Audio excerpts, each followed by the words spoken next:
You American? Dirty black American? You have no culture. Nancy, you've been here, born here. I think American black people are the most lost black people in the world. Oh, I'm sorry, I can't do Americans. I need somebody with culture. I'm sorry. So you're American, you straight American.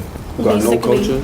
Americans don't have culture. I got culture. We got the culture. We are the culture. Yeah. It's easy to take our culture for granted because it's like trying to explain to a fish what water is. They were just born in it. We are the default black in this country. This is our country. A diaspora war is what's going on in South Africa right now. So it's not a war. It's us finally checking the disrespect. What's your culture? What they eat in Europe? I don't know. You know why? Because your culture is grilled cheese. Your culture is mullet and trailer parks.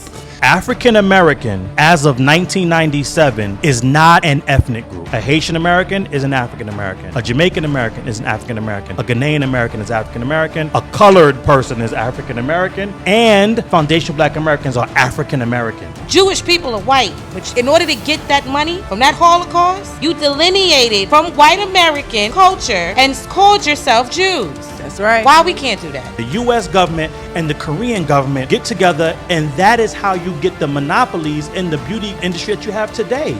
We are like a freight train moving 100 miles an hour because we're not playing. I'd rather be divisive than indecisive.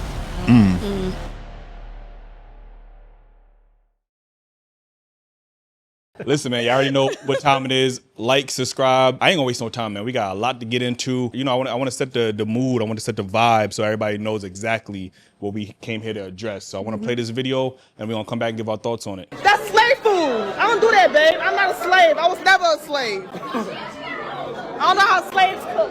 I was never a slave, babe. I know where my grandfather came from, my great-grandfather, and where all their ass came from. Your ass don't even know. You part of them. African side they see is more of a ratio that we're honestly doing well. They just feel like you guys are just not doing much. Parents are from New York. Americans, they don't know where they're from, you know. I think American black people are the most lost black people in the world. My parents are both from Grenada. They came here in the 80s and 90s. So what he was saying about how they think that black people are lazy does resonate with me because I've heard that a lot. Don't go and talk to those black Americans though. You just go and get pregnant. You get into drugs. You start become the gang banging. Just go to the white community, find a nice place.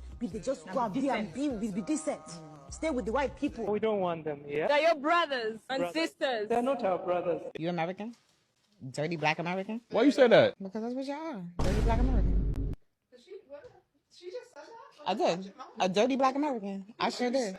The reason why Africans have this negative connotation on African Americans is because of the stereotypes, what they're seeing on TV. My father's side of the family looked at black Americans a certain way, and they already had in their mind, whether they said it on social media or not. We could sit here and make it seem like it's an illusion, but all other groups of black people, which we're all black, we tend to look down on black Americans. It's just a way to push this stereotype to give other cultures the green light to be disrespectful towards black Americans. But you also have to look at the statistics. What is it showing? Like, if I was to be with an American man, just any typical man, 9 out of 10, I'm probably going to be a baby mama. I had a conversation with my boy literally right before I got here. And then when I got on my phone with my boy, he was like, nah, think about it, Rich. There's plenty of Haitians who say, vieux salope. In Creole, that means like dirty or bad, black Americans. Why is it so easy for everyone to attack the culture of black Americans? The thing is, we share our culture with everybody. We're too damn nice. Too damn nice. That's been the problem, because whenever we do something, we say, okay, we chop it up to just global Africanness.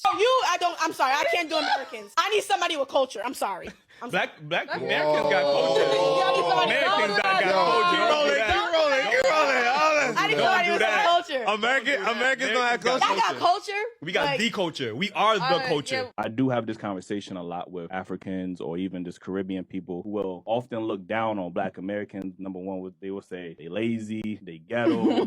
I've heard African parents tell their kids not to date African American men, not to marry them, things of that nature. What are some negative stereotypes y'all heard about black Americans from your parents, from your friends? You literally said it all. Yeah, that's it? Yeah, 100%. Right. Like my mom would tell me not to marry an African Yeah. Right. She says it all the time. There is no reason on this earth for anybody that's not from the Caribbean to be at Carnival. And I don't care how y'all feel on the subject. Y'all know I love Jada Waiter. But what the Do her and her American friends know about Carnival? Some things do need to be private and they do need to be just to the people who it needs to be for. What do y'all feel like y'all should do in order to know where you guys come from? Are you guys doing the DNA We're test to telling see which you, part of no, Africa we're you come telling from? you I we're know, from tell me. America. So That's you it. are still Like, that's- enforcing us to have to prove to you that we're black enough or we're African enough. We don't feel like we need to do that. Well, then that's disrespectful. All my who are not cultured at all. That is black. You're black. You're just black. You're just fully American. You're African American, bro. That wasn't an insult. That was strictly you're black. You're not Trinidadian. You're not Jamaican. You're not African. You're not Ghanaian. You're not Dominican. You're not Puerto Rican. You're not Cuban. You are American. African Americans in this country are the only groups. They have no culture. But currently, there's not an African American culture. No, you have no culture. Nancy, you've been here, born here. Why would you be surprised if I say African Americans don't have a culture? What, twerking? Where you from? I'm from Queens. Queens? Yeah. Where your family from though? Here. So you American, you straight American. You got no Basically. culture? Well, not like that. Don't be shady. Man, that's nasty. So I was having a conversation with a friend yesterday, and we were talking about Caribbean cultures, and Black American culture came up, and he was talking about how, Black Americans don't have a culture. Listen, that compilation could have easily been over an hour. Like it could have been a whole documentary if you really wanted to. So I want to ask everybody, why do you think disrespecting Black Americans has been so normalized across the diaspora? Let's start with Brooke. I think that it has become so normalized. Tariq did a great job when he was here by stating, because we're too loving, we're too open, we're too accepting of other groups into our culture. And so, familiarity breeds contempt. And that is the point that we're at now, where all of these people, they feel comfortable so comfortable in our culture that they feel that they can actually judge us or tell us what to do and how to do it in our culture, in our country. When, what's his name? What's the little young boy, the streamer? Kai Cenat. When he sat there and talking about you're just black, the reason we are the default black in this country, this is our country. Every other type of Afro, or if you want to call yourself black, every other type, you guys are foreign. That's it. Bottom line. So and the problem is, like I said, and now While he's cosplaying as a black American, made his living come on, off of talk being, about it. So the place that we're at now is that we're not allowing that anymore, and also we didn't want to punch down, you know what I'm saying? We're the type of people, we are loving people. So if you sit there and like the young lady that called, let me not even call her a young lady, the Muppet baby that sat up on your program and called us dirty Black Americans. She want to sit there and call us dirty Black Americans, but I seen pictures of her before she left Haiti, and she didn't look nothing the way that she looked when she came over here and picked up our dirty Black American swag. So these people, so when I see a woman that looked like that when we're over there with her dirty ass sneakers, and she want to come over here and now sit there and cosplay as us, I don't want to punch down on you. I feel bad for you. I feel bad that your dress looks like you wore it 3,000 times. I feel bad that your edges look like that. I feel bad it looked like your weave looked like you took it out the trash and washed it. I feel bad for you. So I'm not going to punch down on you and sit there and talk crazy to you, even though you might talk crazy to me. I might be like, you know what? I'll let you, whatever. I'll let you rock. But now it's getting to the point where they are in our politics. That is where we draw the line. Now that you have inserted yourselves into our politics, I don't care if we punch down, to the side, up in the air, in your face, and it's going down. Lovely. What's your thoughts? I think it is foreign for people to see Black American people, like they say this, Black people don't get along. But to see us moving in this fashion, I think it's just something that's so foreign to them, and they're just so used to doing it.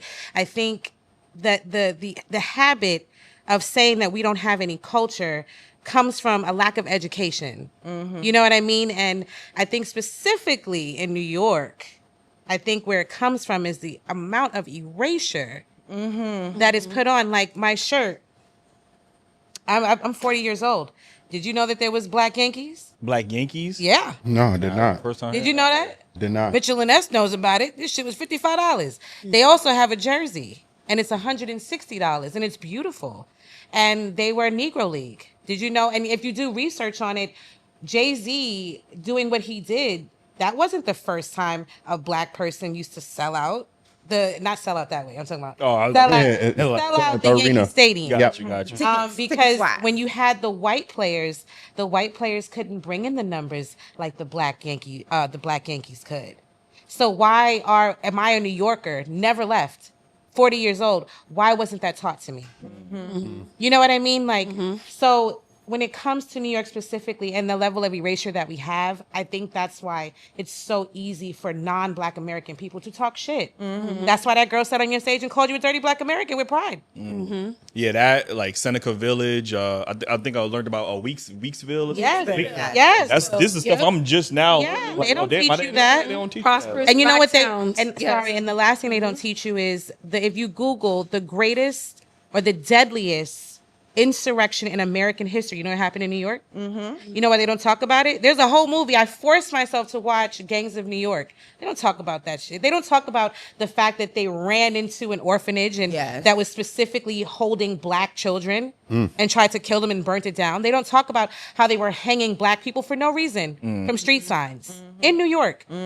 So I land with that. Kesha, what's your thoughts? Watching that video is very unfortunate. I think a lot of melanated groups, they come here and they adopt the white man's ideology about us. I think they absorb the stereotypes about us with not, by them coming over here, they don't have to actually educate themselves. They're not really required to on our history and the things that we have gone through in this country or so. And also too with their own home kitchen table talks or so, hey, listen, I know growing up, I had a Jamaican friend and we were real cool. We were real cool in high school. And I remember I was like, let me go to your house. She was like, no, my mom said I can't have any black, you American, the black like you. And I'm like, what? I will never, ever forget that. Shout out to her, though. But I just think that's just what it is. And it's just unfortunate because, we opened the door for them to come here. Our ancestors fought for them to be here, to thrive here in this country. And it's just like, unfortunately, we just getting spat in the face, which is why we are forced to delineate. Now, we're going to definitely talk about delineation. Divine, what's your thoughts? I mean, just echoing the sentiments, that video is, if you are a lesser person, will have you triggered to the point where you can't think straight. And I think that's what you start to see in some of these discussions. It devolves, right, because of these things. But when you kind of take a step back and understand the facts of the situation and then what you do in the face of facts when you don't want to accept them, it's easy for them to denigrate our culture is because it's a coping mechanism, right? Facts of the matter, everyone knows at this point what we did and that they're only over here because of our sacrifices during the civil rights era and before, because this country did not want them here. But the double-edged sword of that is that when you talk to a lot of Afro immigrants, when it's time to give us our credit or for us to even claim the country that we built, their number one rebuttal is, oh, this is a white man's country. And so what happens with that is that they have adopted the white man's ideology, knowing that they're coming to what they believe is the white man's country. And so what happens is when you come to a white man's country, but you are also faced with the realization that you're only here because of foundational Black Americans and what we sacrificed, you now have a conflict inside your mind. And so what you have to do is pretend that we're not who we are. Pretend that we don't have a culture so that it makes sense why you came here and you're the better version. And I'll land on this because it's something that I thought about the other day, having this conversation with somebody else, is that it's easy to take our culture for granted because it's like trying to explain to a fish what water is. They were just born in it. It gives them sustenance. It gives them life. They don't know anything else but that. But like you said, when the sister said, oh, yeah, you don't have a culture, like, no, we're the culture.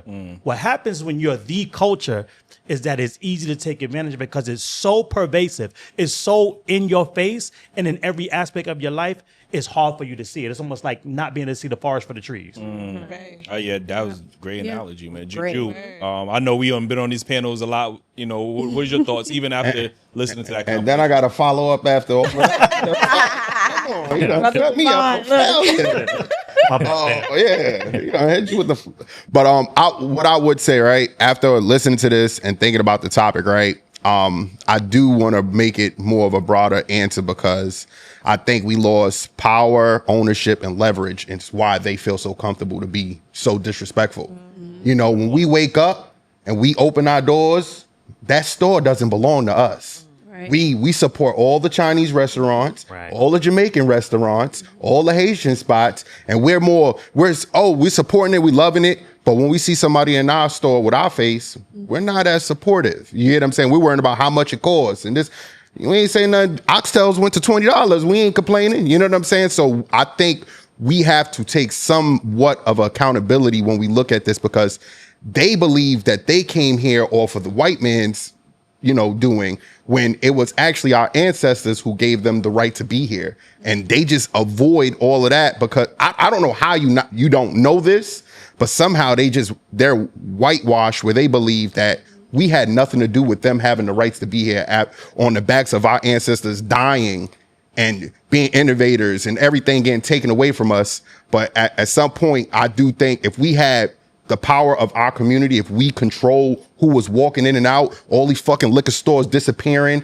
all these other bad things going on in our neighborhood, if they knew that we had the power, which we should have, it would be a whole different story, in my perspective. Can I give a little bit of pushback? Oh, sure. Just a little. No, I want it. I grew up in East Flatwood, so Yeah. I've heard different variations of this argument a lot in my life. Mhm. And my answer is always the same, right? During the 60s, I don't think people realized that the Montgomery bus boycott was 380 days, if I believe. 81 days, 381 days. So that was little old ladies walking down their shoes. That was every single person taking the bus, carpools, bus services, everything, right? So there was a time in this country where we did stick together. What happened? What changed?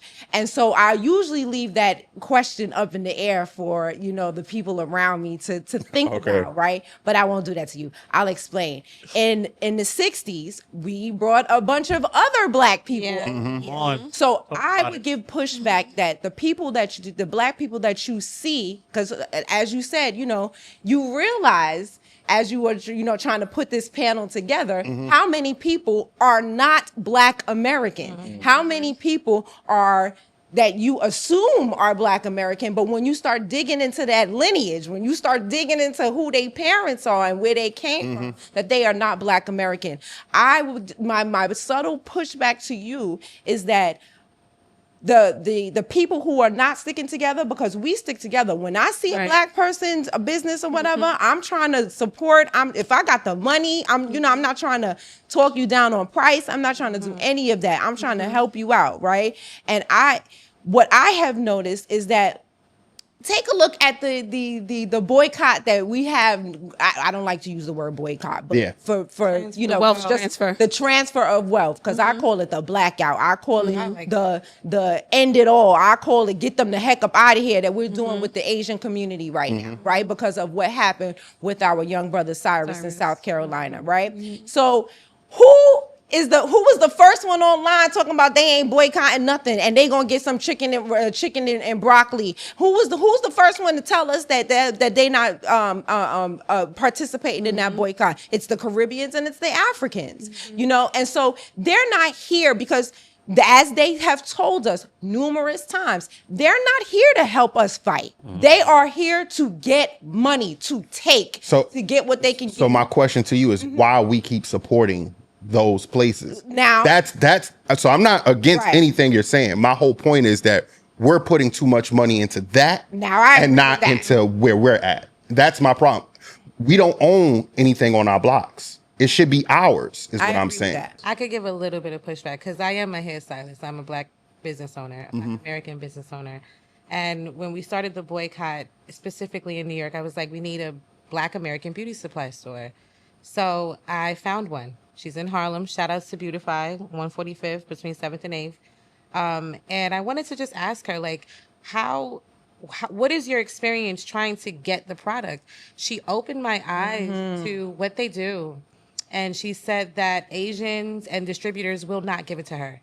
So this woman, because she just gives a damn, she's coming out of her own pocket and can't even get the hair, the product wholesale. And she said, I said, well, what did they tell you when you ask why you won't give it to me? She said, they just won't do it. They'll tell her, oh, well, we don't need any more competition. What do you mean? And so then she also told me that when we go into these Asian stores, this is not just a beauty supply. This is anything that they do. Their distributors give them accounts and they'll give them the products and the things that they need on consignment. They will not do that with us. And then say they give you yaki hair and you don't sell it that month. They'll be like, okay, well, give it back and we'll give you something else. They're not doing that for us. And then also when it comes to storefronts, specifically again in New York, there were a lot of African braiders on 125th Street. They built up, as you know, it's very gentrified now. They gave Africans money to go get these storefronts. And so now and they only wanted them to go above 125th Street. So now when you walk up 125th, They run Harlem. I've been working on 8th Avenue for years. Shout out to Figs Barbershop. I've been working there for years and there's 4 surrounding us now.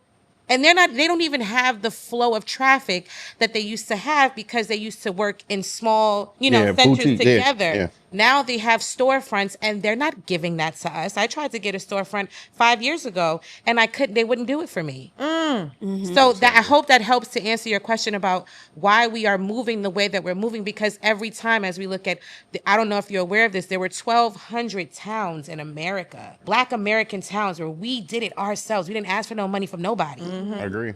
And they We only need to get back focused to on that. They focused on Black Wall Street and Seneca Village, but we're down to 30. Because every time Black American people start to do something on our own, they flood us out, burn us out, or they find a way economically to keep us out. Gatekeeping. So right now, gatekeeping is at an all-time high, and so they're like, we do not want them. Shout out to Racer Bo. He did some research a couple of weeks ago and saw that it would only take 90 days.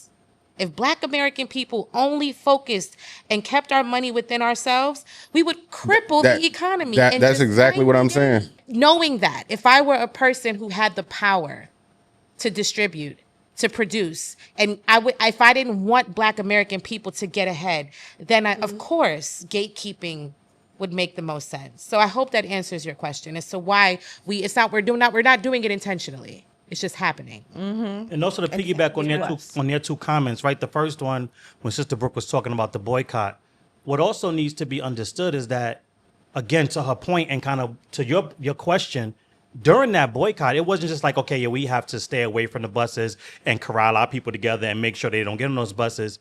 They were being attacked by the institutions. They were being attacked by the government, right? There were all laws that were instated during that time that outlawed carpooling.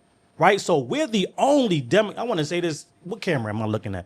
Number 3. Number 3. We're the only demographic, ethnic group in the United States of America that gets sabotaged when we try to build for empowerment. Yes. Everybody else just gets allowed to, if you fail on your own, that's fine. If you do good on your own, that's fine. But also, if you don't do that well, we'll supplement you, because this needs to be known as well. To Sister Lovely's point, in the same year that you have Bloody Selma and that Malcolm X is assassinated, the U.S. government and the Korean government get together, and that is how you get the monopolies in the beauty industry that you have today. It wasn't because they worked hard or they knew anything that we didn't know. No, those governments got together, and then the U.S. government went to China and outlawed all hair that they were selling at the time, so that the Koreans could garner that industry and become the monopoly that they have today. So all these other groups, and shout out to this administration, however you feel about it, that's on you. That's your personal preference.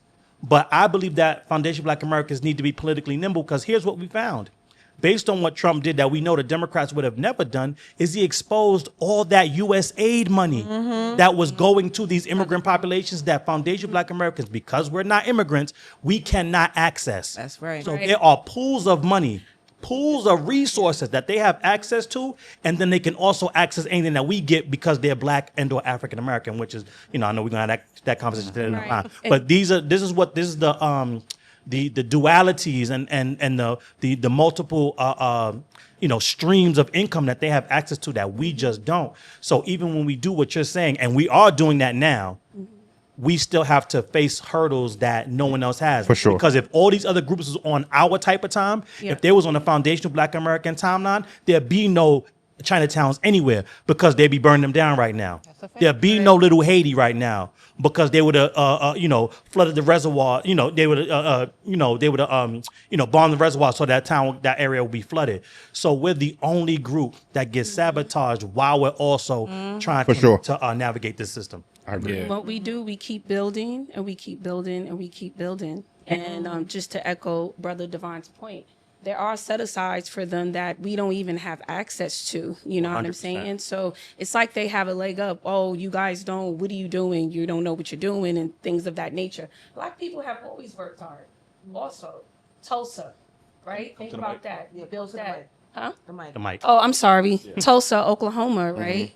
Destroy that. We have always built, always persevere. But it's just how it goes, boom or so. And it's just always just barriers just for us. And I just think that with this delineation movement, we need to cultivate and build with one another. Like I personally go out of my way now. I am so intentional of patronizing a Black American business because that's important to me. You know what I'm saying? I'll tell you this, right? Funny story. And that's how we met. That's how we met. Yeah, I was like, I need my hair done. I said, I don't, no disrespect. I was like, I know we was boycotting the Africans at the time or so, from the mistreatment of how they was treating us in their shops or so. And I said, no, I was like, I need to find a Black American hairstylist in New York.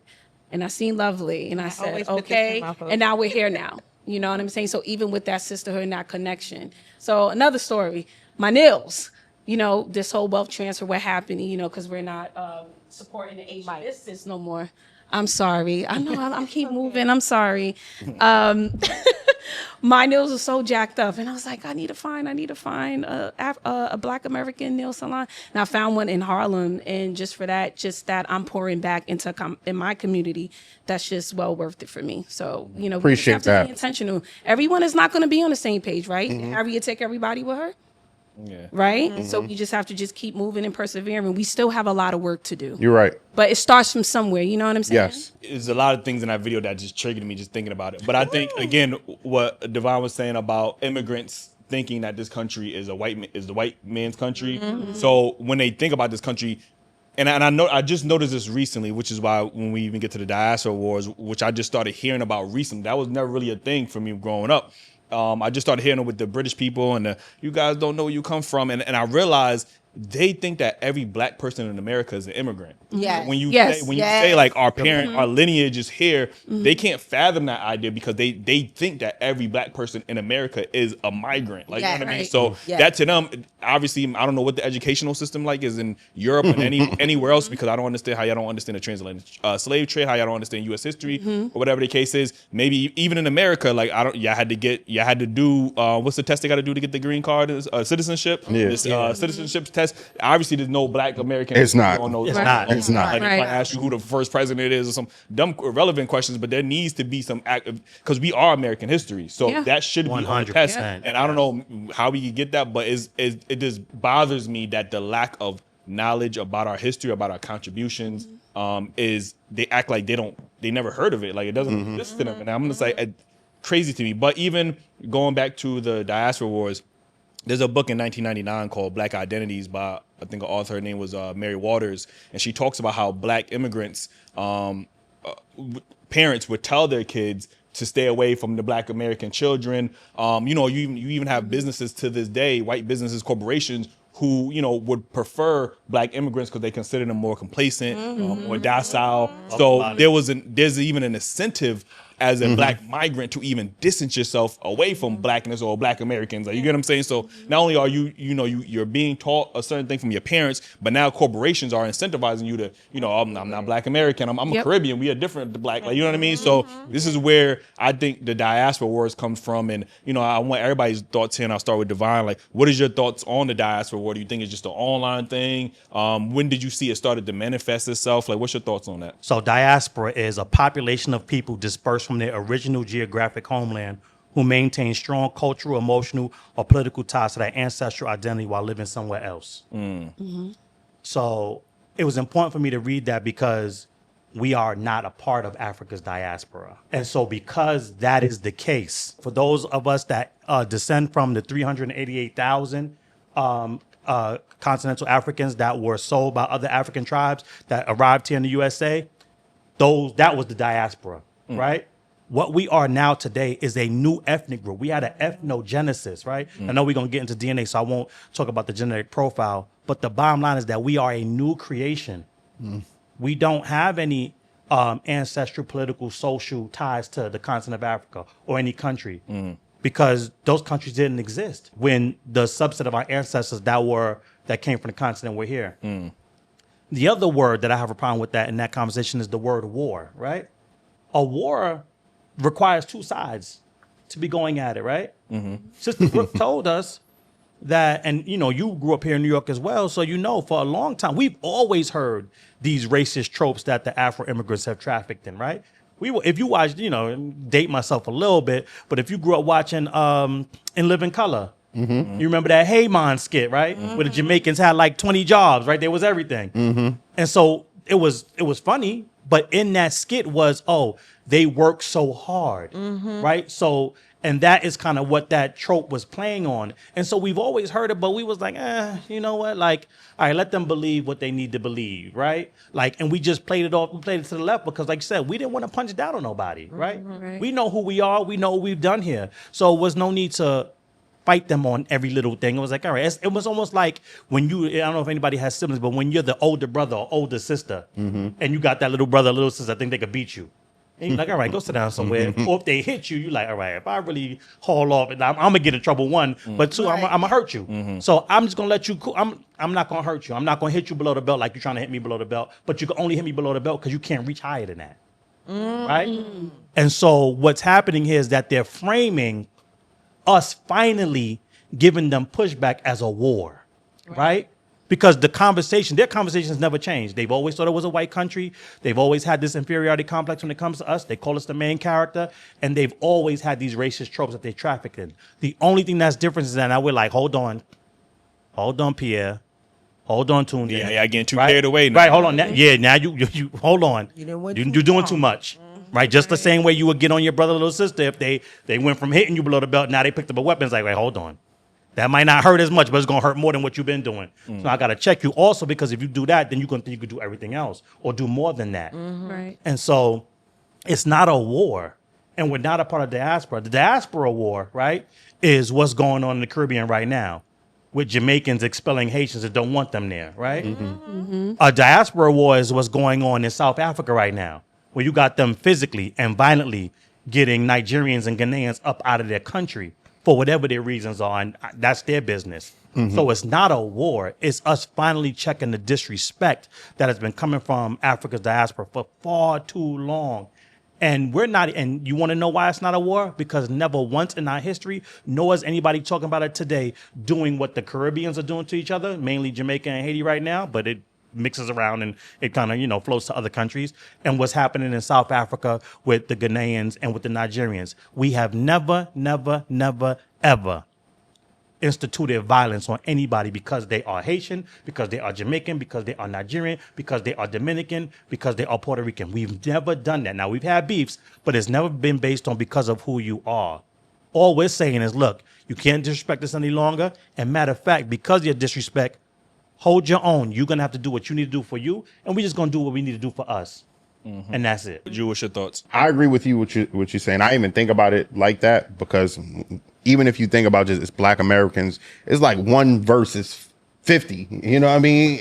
We getting jumped. I don't know. You know what I'm saying? This fight is this war can't be fair. You know what I'm saying? And not only that, we got to go against the other people that's running the show, and I don't like to say their name, but it sounds similar to my name. But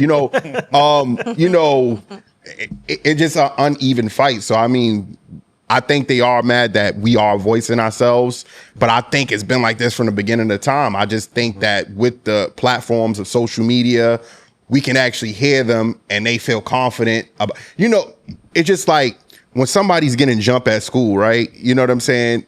Or you got this little person that you think, okay, I'm gonna get them. And now even the people that wasn't tough want to then jump on them too. You get what I'm saying? Yep. So when you're just like, hey, I don't want to, you're not looking for violence. You're just looking for equality. You know what I'm saying? Like, you cool, I respect you, go about your business. And then it's like, oh, well, you ain't say nothing when this person did something, I'm gonna do it too. So it's just more like a gang on thing. And I don't want to sound like a victim as a black man, but it's just like, we're not trying to resort to violence. We just, because I think a lot of our moments, we uplift everybody that's here. From the Jamaicans to all the Caribbeans, we embraced everything about them. We loved and supported them, and now we're just tired of the disrespect. And just to piggyback real quick, I ain't gonna be long. Yeah. But just that last point you said is part of the reason why, because you had asked, well, how can we keep putting money into other people and not just ourselves? Is that reason right there. We never had a problem sharing the wealth or sharing the love. So I'm saying, so it's really out of our character to be how we're being right now. But it's almost like it's a means of survival now, because we can't be how we used to be. Because like Sister Brooke said, they're using our love and killing us with it. I don't think it's a diaspora war. I don't think. Never in recorded history have you anything that's in books of foundational Black Americans invading someone's country or so and to claim cultural dominance. That is not true. I think what's happening is Black Americans are finally deciding that we are going to put shit in check. We're going to set boundaries, and you're no longer going to disrespect us. You took our kindness for weakness, and that's what's happening. And I think the reason why foundational Black Americans are responding so aggressively is because for the past 60 years, we've just been letting stuff slide so long, just letting it slide. So we're just like, hold on, wait a second. No, we're not going to do this. Listen, I know someone said, oh, you guys don't have the same energy for the white man. No, that's not true. We always put a mirror up to white supremacy. We always have. We are just saying we are not having another colonizer. That's what's happening. So again, yeah, we are getting jumped, but two things can be true at the same time, where we are fighting white supremacy, and we're also, hey, we got to put y'all in check as well, because you guys come in, you are aligning yourselves with them. We thought we had a sister and a brother. Now, don't get me wrong. I'm not going to say everyone, but we are dealing with the collective. That's the thing. We're not talking about individual relationships. I have in my life, I have people of Caribbean immigrant descent or so, and I love them. And I have this conversation with them. I'm like, listen, if you want to stand with me, then fine. Then that's it. You know what I'm saying? But this is not about you censoring yourself, because this is our time now. And we have to do for ourselves. So yeah, this is not a diaspora war. It's just us responding, and it's being labeled as a diaspora war. So whenever I hear the term diaspora war, I never hear it from a Black American. So that says something right there. And I love that you dropped the definition of diaspora, because that's not something we're doing. I think anytime I hear non-Black American people get upset, a war has to be fought both ways. We're just saying, I'm not from Africa. Oh, you so and so. That's disrespectful. Yeah, and then our response be, but I'm not from Africa. And we'll just keep repeating then we go so far as to be like, okay, well, this is my lineage. My mother from Virginia. And then, oh, fuck you. So it's very obvious that the war it's not a war. It's a fight. And it's a one-sided fight that Black American people, when we dealt with white supremacy, the nature of us was to never turn up on white people. We come together. So why would we do it to you now? Why are you so important? Why are you so different? And you ain't even got the power white people got in America. What I think it comes from is when Black media control is so important. And we don't put enough power into it. And the reason I say that is because if you're in another country and you turn your TV on and you look at what is the culture of America and all you see is white people, you ain't even gonna know what white supremacy really look like. You're going to think, well, America is this. And that's why when I talk to white people, those are my favorite people to disrespect sometimes. I'm not going to hold you. And so when they say disrespectful shit, like one time a guy called me a black bitch. And I said to him, what's your ethnicity? He didn't know. He said he was from Europe. You're a liar. You don't know that. I said, what's your culture? What they eat in Europe? I don't know. You know why? Because your culture is grilled cheese. Your culture is mullets. homes and trailer parks.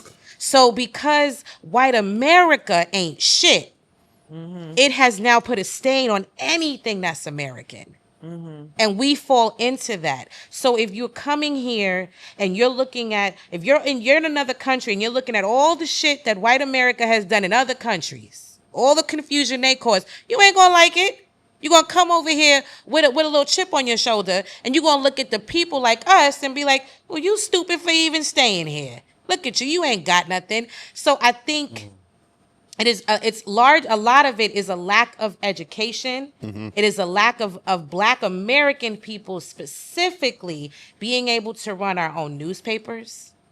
We don't have I don't think to this day we have a daily newspaper that's putting out the image that we want people to know about us. With the Room news, is owned by, like, isn't it an African woman? Or sure something? is. And I notice when it comes to the images that she puts about Black American people, she ain't got no shame, and she don't question for 2 seconds. And I don't know what camera I gotta look at, but you know I don't like him. She don't think for 2 seconds to finesse how she makes Black American people look. But when it come to an African, they always got the garb on and they always doing something positive. One, we have to we have to focus on ourselves, because we're at a point now where when President Divine was talking about the little brother, it was all good till you got in our politics. Now you are standing at the White. Look, Jean-Pierre was the press secretary in the White House and had the nerve to fix her mouth and tell us that she don't agree with reparations. Who the fuck is she to stand in a position that she could never have if we didn't give it to her? And then tell us what we don't deserve in our country. You go back to Haiti and finish paying France since you want to talk about reparations. Then we got people like Byron Donalds and wherever state that is. I can't even remember this. And where? Florida. And Florida, sitting there telling us again, we don't deserve reparations. Then what's his name in Boston? What's the other two? Baltimore. Westmore and Baltimore, telling us that we don't deserve reparations. This is a problem. Okay, so this is the issue that we're having now. And so since you have infiltrated into our politics as we are fighting our oppressor on our land for what we deserve, for what our ancestors, what is deserved to us by birthright in the country we built, we are going to take you down tooth and nail. And to those of you that don't agree with those people, you're not taking them down. So don't fix your mouth to tell us how to take them down, because you don't take down the crooked leadership in your countries. And then you have the nerve to tell us how to do it over here. We don't have time for it. I don't have time for love. I don't have time for forgiveness. I don't have time to teach you. The time to teach was the past generation. Look back then. My big sis Keisha from Thorough Black Talk, they ran all types of Black history meetings every freaking week, where they would disseminate information and everything like that. And now, and look how 20, 30 years now, you know what I'm saying? Y'all still don't understand what it is. Y'all still don't know to get on code. Y'all still don't know that who your oppressor is. And another thing, y'all sit here and talking about, what America is. Understand there has always been two Americas. There's white America and there is Black America. Since the founding of America, hence the name Foundational Black Americans. Since the founding of America, we have been here. Since they put pen to paper and belt to ass for independence, we have been here. They have had their America. Remember, because it was literally legally enshrined in law for there to be two Americas. We're called Jim Crow. They was over there and we was over here. So you cannot tell us what America is. And if you had so much problems with what America has done to your country or other countries, why do you come over here and align with the very same person who did that to you in your country? Why would you do that? It looked like to me, if you had such a problem with it, you would come over here and align with the only people that are fighting them. And then when you were talking about being jumped, you goddamn ain't right, we being jumped. We being jumped by the white supremacists. We being jumped by the people that got that name who also identify as being white. And we are being jumped now by Caribbeans and Africans. And I ain't no victim. I'm from Brooklyn. I don't know if y'all ever seen that video with that little girl where she was fighting them. She was in a parking lot and she was fighting a bunch of girls, right? That's how we do it. She don't even understand the warfare tactic that she was able to pull off in that moment. That little foundational Black American girl, she stood in between those cars. She bottled them in between those cars and she knocked each one of them girls out. And this is what we're gonna do. If you're gonna stand and see what the person we really wanna knock out is the white supremacist, but you're in the way. So since you wanna get in the way and you wanna get in between us and our oppressor, you're gonna catch these strays. And if you don't wanna catch these strays, then get the fuck out my way. We are tired of this. This is not gonna go how you think. We are the only ethnic group on the planet that has fought white supremacy consistently for centuries. And do you think we are going to allow somebody who could not fight white supremacy where they're from to come over here and thwart what we got to do over here? You are sadly mistaken, okay? And just to be on a nice tip, understand this. If you have a child, let's say you're a parent, you have a child, you have the type of house where everybody comes to your house to eat. Everybody come to your house, play video games. Everybody comes to your house, play games. Everybody come to your house. You know what I'm saying? All the kids come to your house. You got all the snacks. You got everything, right? Right. For everybody. You open door policy. Kids just run in and out your house. You don't mind, right? But one day, your child gets sick. You got to shut everything down and focus on your baby. And this is where we're at right now with politics, with our politics. Our Black American politics is sick right now because we have let people infest our politics and try to tell us what to do. So now we got to take a pause and we have to fix in-house, find out who is who and what is what. And like I said, for those of you that are allies, because we're all from New York. Look, I grew up in East Flatbush. I have plenty friends that are close to me like family. There are women that are close to me. They are my sisters that are Caribbean, right? They are my sisters. And if you touch one of them, it's going to be a problem. But you understand what I'm saying? That's how much love I have for these women. But if you have such a problem with how we are attacking those that are in between us and our oppressor, how come y'all aren't taking them down? And since you're not, you can't tell us how to do it. You can't do it. If you're not going to do it, if you're not going to get your folks, we're going to get your folks. And we're going to do it by hook or by crook, and that's it. I think it is a diaspora war because we are now starting to defend ourselves because like y'all said, we was just, the little sisters, they down there, they below us. And now it got to the point where it's like, now we got to say something. So now because we are going back and defending ourselves, now it does become a diaspora. And I think a lot of it comes down to jealousy. Like you said, they it's them who say, they think they the main characters. Like we ain't never have to say we was the main characters. It's y'all that think we are the main characters. So I think that comes with an inherent jealousy. Where they wish they were in our positions. They wish they had the influence that we have globally. And, I seen a video with this African girl. It was like, now it's cool to be, African or whatever the case is.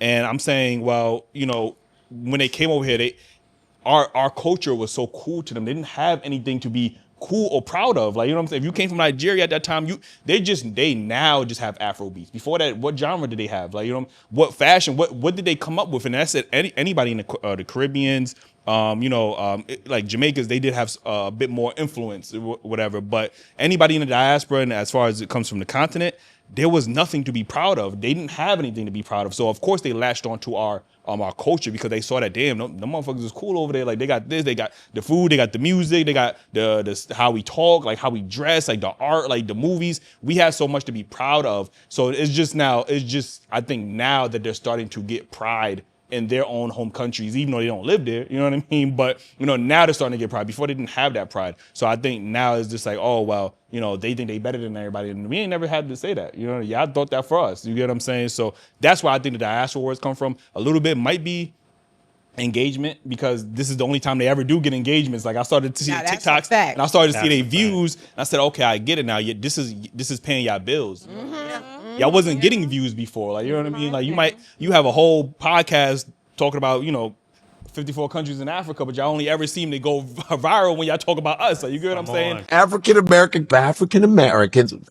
everybody fears the Black American. Yo, what's good, man? Yo, the Black American, African American, being African American, learn how to act like an African American. Black Americans, where I come from in Zimbabwe, we watch folk music, and those, I want to be in. Black American, we got a game for you, man. African or African American, ready? African American. That Black American, African Americans, the Black Americans, African Americans, Black Americans. Which is Like, not so- one of the 54. So exactly. Right. So I think that's where it comes like, okay, all you guys do is sit around, make these clubhouses, these live streams, talking about we don't have any culture, which is, I don't know how anybody can ever fix their lips to say that. And they're the only ones that ever say that. I've never had this conversation with no white person living in America, no Indian person. Yeah. No one else has ever fixed their lips to ever say we don't have culture besides Black immigrants. And that to me is absurd, and I almost thank them for doing that, because I think now my life has been the proudest I've ever been to be Black American, like because of this diaspora war. Like y'all making me dive into the archives and be like, oh, now we got, now I got ammo, whatever the case is. So I do appreciate the diaspora for having these BS conversations, because now it's making me more proud. And now we got to get to the delineation, because because of the diaspora wars, now you're seeing a sense of delineation, which people are saying is divisive. And I want to start here with you, to go back around.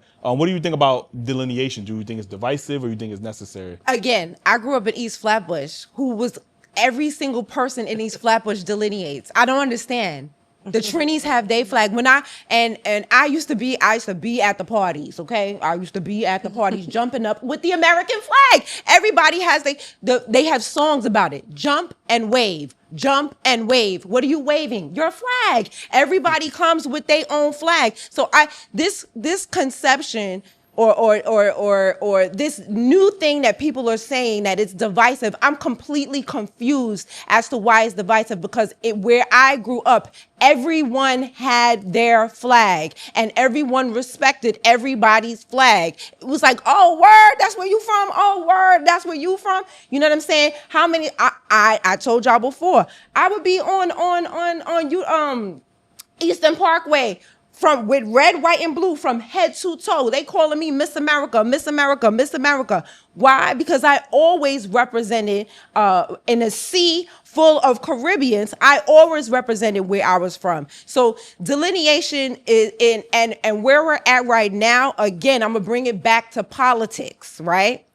Because of the politics, because we have a Westmore, because we have a Byron Donalds, because we have a Kamala Harris, because we have because we got a Barack Obama, because we have had all of these people infiltrate our American politics as Black people, cosplaying as American Black people, the delineation is absolutely and positively necessary. As a matter of fact, we will be reintroducing along with the US Freedmen Project, we will be reintroducing, shout out to our champion assembly person, Nikki Lucas, please vote for her.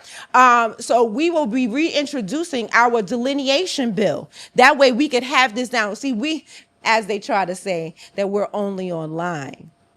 No, we do work in real life, in politics. That's what we are concerned about. This is not a conversation that we're only having online. We're introducing a bill that we can delineate and know who we are in this state. We have reparations hearings they stopped the hearings, but there's a reparations commission that is currently just got an extension of two more years, right? And so this discussion about reparations, and it's based on an unconstitutional bill. And why is it unconstitutional? It's unconstitutional because it is race-based. So we have people in we have people in our politics that are pushing for race-based solutions in a world where race-based is not going to work. Okay, it's not going to work because it's unconstitutional, and it doesn't work. We see that when things happen, like Lovely just talked about, and we talked about the fact that these foreign businesses or immigrants are allowed to get certain set-asides that we're not allowed to get. So there are things that are happening. So if there's something for minorities, Kathy Holcomb just released, I think it was a few months ago, I think she gave out, was it $16 million to a historically black neighborhood? But there's no not many historically black people living there anymore. It's a bunch of immigrants. So we see set-asides that are being given to other groups in our name based on the harms that we suffered. And these people didn't suffer a goddamn thing, but you're getting the set-asides. And this is what delineation is really about. It's not just a conversational line, or I don't want to be seen as the same as you. No. We, like I said, with the sick child, it is time for us to look at ourselves and how we're going to fix ourselves in the country that we built. You guys are getting foreign aid. President Devine talked about how much foreign aid is coming out this country. Are you guys sharing that with us? No, they're not. Are they, when they have scholarships for Haitians, or scholarships for immigrants, or scholarships for all of these things, are they sharing any of that with us? No, they are not. But at the same time, you guys are getting Juneteenth scholarships? Like, this is the issue. And this is why delineation is absolutely, positively necessary. It's not that I don't like you. I already told you. I got Caribbeans that's close to me like family.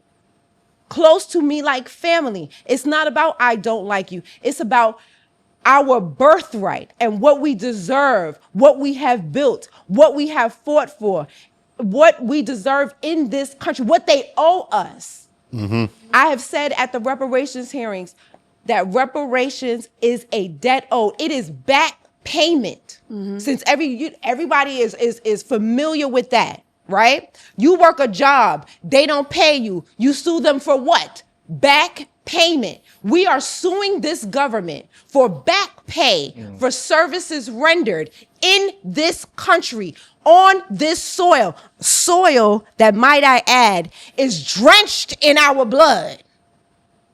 So we are fighting for our back payment. If you were not here to give the services, or if you were not here as those services were stolen from you, then you do not deserve reparations here. Go elsewhere. Because we know another thing they try to say online is we act like we were the only ones that went through slavery. No, but we are the only ones that went through slavery here in America. So if your ancestors did not go through slavery here in America, go to that government that enslaved you and get your reparations over there. And when you do, or if you do, I bet you there won't be not near a foundational Black American in your way. As we sit here and have plenty, member Salages, you stand in our way. That's a Haitian American assemblywoman. She stands in our way. President Devine met with her and told her that bill was unconstitutional, and you did it anyway. You don't deserve reparations in this country, but you're sitting here and you're making sure that you make our reparations unconstitutional. And this is the problem that I'm talking about. Lovely. No, I don't think it's divisive because it's the way of the land. I think when it comes to delineation, I grew up in a lot of parts of New York, specifically Harlem, but then when we moved to the Wakefield section of the Bronx, that's White Plains Road, if anybody knows. If I walked into a Jamaican restaurant and asked for a double, they're gonna look at me like what the fuck? If I went into a Jamaican restaurant and asked for tamarind sauce, what? Then be like, go to the Trinidadian restaurant because we don't sell that here. Come on. And I would have to walk out and respect that shit. If I were to call a Jamaican a Trinidadian, they're gonna fight me. So that's just the Caribbeans alone. Now we're gonna go to the Africans. I used to work in an African hair salon. You want to see a fight? Call him African. group them as one solid thing. I had a young lady, she was 19, call me crying. Lovely, I don't want to hate you. I said, what are you talking about? The owner, she called me a stupid Fulani. I said, why? Because I taught her a braid pattern that I made money off of, that I taught myself. And she told her, you know you're supposed to take advantage of the American, you stupid Fulani. Ooh. So she didn't even identify her as her name. She disrespected her because of her tribe. I think there's a movie called Hotel Rwanda. That's just the Africans. Now we're going to talk about white people. You want to start a fight? Go into an Italian restaurant and call them white. They're going to be like, I'm not white. The hell is wrong with you? Tell somebody from the Ukraine that they white. They're going to be like, I'm not fucking white. What's wrong with you? And they're going to break it down by their food. So I'm trying to understand why every other culture, every other ethnicity can delineate with food, clothing, language. Great point. I wasn't going to go there, but let's talk about the Hispanics. A Hispanic can tell, girl, a Dominican can tell a Dominican from a Puerto Rican by the way they talk. That's right. Just certain words that they're using. They could tell if you're Panamanian. And as Black Americans, we just be like, oh, okay. And we don't tell you that you're wrong for that. So now when we're like, okay, we 400 acres mules away from not getting what the fuck y'all said we were supposed to get many eons ago, and we want it now. So now we paying attention. Okay, Jewish people are white. We don't really, y'all are white. But in order to get that money from that Holocaust, you delineated from white American culture and called yourself Jews. That's right. Why we can't do that? Yep. We're doing it for the purpose of chattel slavery was something that was specifically caused to Black Americans on Black American, Black American soil, as she said, because it's staying with our blood and our hard work. That's right. And we ain't get nothing for it. Nothing. So I'm pretty sure if we got it back then, because I can't do shit with a horse now. A mule, I can't do shit with that. I don't know what 40 acres in New York City and it's sinking would mean now. So now we got to fight. We have to speak up and say, no, I'm not African. Because guess what? I believe Brooke would know. I think we all know. What's CARICOM? That's for Caribbean, Jamaicans, and whatever specific harms were caused to them over there. We do not go over to other countries and say, I want what you deserve. We go over there and we put money in. We go on vacations and you still treat us like shit. So when we go over there, you delineate against us. So that's why I said it ain't a war. It's just a bunch of people on the internet talking shit. And I land. You landed well. Delineation is not divisive. It's not. Foundational Black Americans, we are out here fighting for our lives. We are out here fighting for our lives, and this is nothing to play with. Everybody, when you look around in New York, right? You got your little Ghana, you got your little Haiti, you got your little Africa, you got the Dominican, the Cuchifritos, you got all of this, right? All of these little enclaves and communities within communities, and they all get to have cultural autonomy. Without question, we don't challenge them or anything. I know I used to go to the Labor Day parade and I was out there with them. That all of that, you know what I'm saying? Relishing in their culture, and guess what? Took my ass home. You know what I'm saying? So I just think that's how Black Americans are. We're more accepting of everyone's culture. Now I'm gonna say with this, and we deserve to stand in our cultural preservation, have clarity, and set boundaries. And also, too, this is for the next generation that's coming up. That's right. After us, which is important. And it gets me a little emotional because I have 3 sons. I have a stepson and 2 biological boys. And it is important for me to teach them to have lineage pride in who they are and where they come from. And this is why I'm doing the work that I'm doing and why I'm even out here speaking. I'm not a scholar like any of these wonderful people, but I have a heart and I love my people. Okay? And let me tell you, initially when I started only as community group, nonprofit organization out here in New York City, dedicated to the mental health and well-being of Foundation of Black Americans. I even had to delineate with my organization. Initially, when I started, I wanted to connect with everyone, which a lot of us, we have those Pan-African sentiments. Yeah, we love everyone because we seen ourselves in them. So, after a while, I was just, after doing some research and some soul searching, I said, I think we will be most effective with serving our community and making it just about us. You know what I'm saying? And that's where I'm at with it right now. We have a very unique historical experience to present day. Slavery, we never actually dealt with that. They just told us to go. Okay, so there was never no programs for us to deal with that. So we're still dealing with it. You know what I'm saying? We have, our ancestors, what happened with our ancestors is permeating through our bloods right now. You know what I'm saying? So I know I'm doing my part, and everyone on this platform is doing their part as giving back. And I'm all about mental health. I'm all about healing because we deal with a lot of trauma as a community. A healing, preservation, and just learning from one another. So that's it. So no, delineation, hell no. No, excuse me. It's not divisive. It's not. It's a necessity. We have to.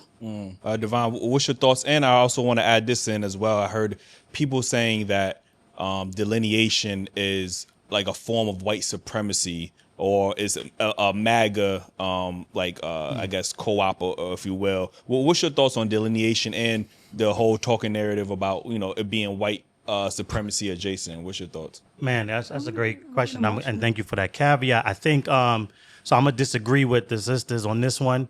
I think delineation is divisive, and we are late to the party, right? And so, while we're getting the pushback, and now to even that caveat, so I'm glad you said that. The reason why you get the MAGA accusations is because everybody else that delineated did it for divisiveness, right? They did it with animus. They did it with hatred. They did it so that they would not be confused with us based on all the things that we talked about earlier, right? So if you can kind of distance yourself from foundational Black Americanness, then you can be in the good graces of white folks, right? So the reason why we get the accusations is because in their heart of hearts, they know why they delineated, right? So now when we talk about is foundational Black American delineation divisive, then the answer to that is no. And so that's the nuance that I want to put on the conversation. Their delineation has always been about hate, whether it's white folks delineating from us. Everybody that has ever delineated from us has done it so that it will be to our detriment and to be to their advantage, right? We're not doing that because not that we don't care in that way, but we don't have that type of mindset. We're delineating, like Sister Kesha said, because it is about survival at this point. And so what's happening is that the MAGA accusation comes down to it's a lazy coping mechanism, right? And what happens is that anything that goes against any ideology that supports them is white supremacy, right? Even when they are parroting white supremacist tropes, they never put the white supremacist tag on themselves, even though they are being highly anti-Black, right? And by Black, I mean Foundation Black American. We can get to that portion of the conversation later down the line about who's Black, who's not, right? And why. But the bottom line is that throughout their entire processes of being anti-Black, they never put the MAGA or right-wing tag on themselves. But as soon as we start to talk about anything that's going to benefit solely us, we get the MAGA tag, not just from the Afro-immigrants. We get it from the Pan-Africans. We get it from the Democrats. We get it from anybody. Because what we found in this delineation process, see, we're delineating, again, because it's a necessity as far as survival.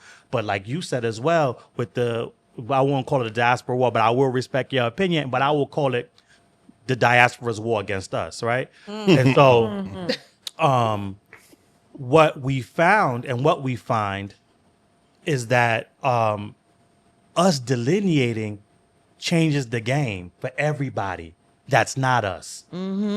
Because at one point we thought, or most of us thought, that sitting at the table that's on our backs, right? It's a meme that I saw a while ago. and it's like it's a playing board, and underneath as the feet of the table are Black America or Black backs, right? And we know those are foundational Black American backs in this country. And for a long time, I thought that the only people playing that board game on the backs of foundational Black Americans were the were the white supremacists. I'm thinking I'm on TikTok. Were the white supremacists, right? But as we started to delineate, and I was able to, as I was straightening up my back and I was able to peek over the table, I saw a whole bunch of people's faces that looked like mine at that table as well. Because not only do the white supremacists, play the game on our back, so do the Pan-Africans. So do the Boule.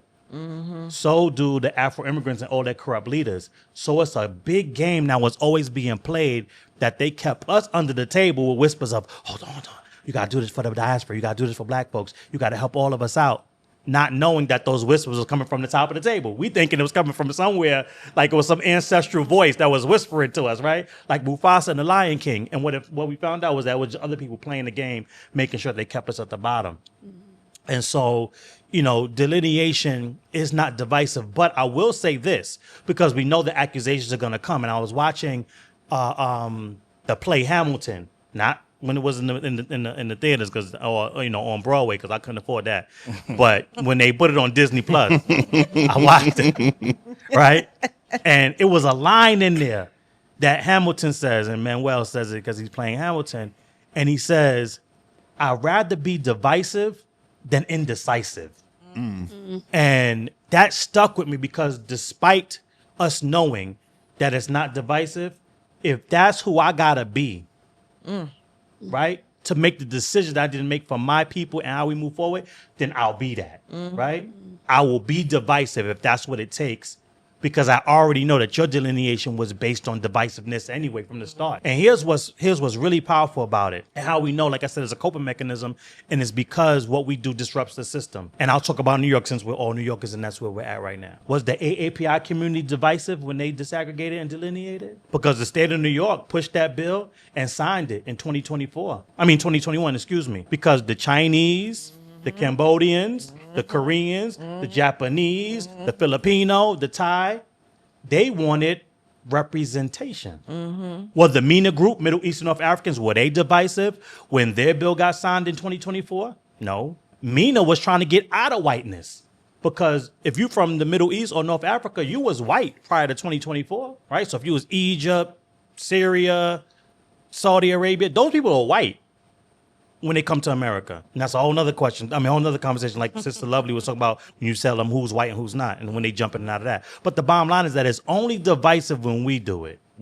Just the same way we're the only community that gets undermined and our towns get bombed. Why? Because of who we are, because of our unique constitutional relationship with this country. That's right. When we are empowered, it has the potential and the possibilities to upend the entire system. Because the system was not built on anti-Blackness. So that is a myth that has been going on for too long, and that's what they come in on. The Afro-immigrants and the Pan-Africans, they prey on that particular notion. I want everybody to know, moving forward from this point forward, that this country was built on anti-foundational Black Americanness.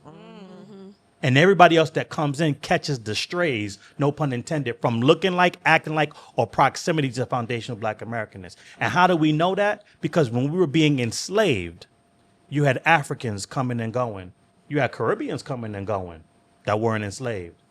During Jim Crow, you had Africans and Caribbeans petitioning this government to give them pins, so that when they went around the Jim Crow South, people would know that they were not foundational Black American. Speak on it. But if it was just based on race, then there would be nothing you could do. But it was never based on race. And that kind of segues to the other conversation you have. See, because Black in this country always meant our ethnic group. But because we were the only Black ethnic group here, you didn't have to make any distinction. Makes sense. Yeah, I get it. After 1965, you get people in that the government is now calling Black, and now all of a sudden, Black becomes a racial category.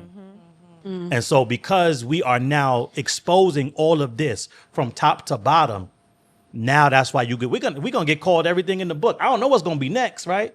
But my position from where I sit is that whatever I have to be, see, it's a Black American proverb, pun intended, that my mother taught me. It's not what they call you, it's what you answer to. So you could call me whatever you want. I'll be all of that. The only thing I'm answering to, though, is Foundation Black American. Jew. I would just say that we just really need to set boundaries. I think what's, conflicting for me is because I'm a Black African American man. I'm a Black man, right? But my father's Jamaican. My lady, she's Guyanese. So I have children that I'm bringing up that has this multicultural thing, and it's so hard. Like being a Black man, and I was raised by my grandmother, and she made sure I was proud to be Black, right? And the thing is, we were all raised to love, right? We loved everybody, whether you had boogers on your nose or whatever the case may be. We loved our cousins, we loved our friends, we loved our neighbors, and I think what I'm starting to realize is a lot of people were raised on hate. Yeah. And I think we ignored it because it's like, can't hate because they love you when you're around, but they hate you once that door closed. So I think it was hard for, it's even hard for me now because I don't want to restrict my children of, what their history, their grandfather, their aunts, their uncles, their aunties, you know what I'm saying?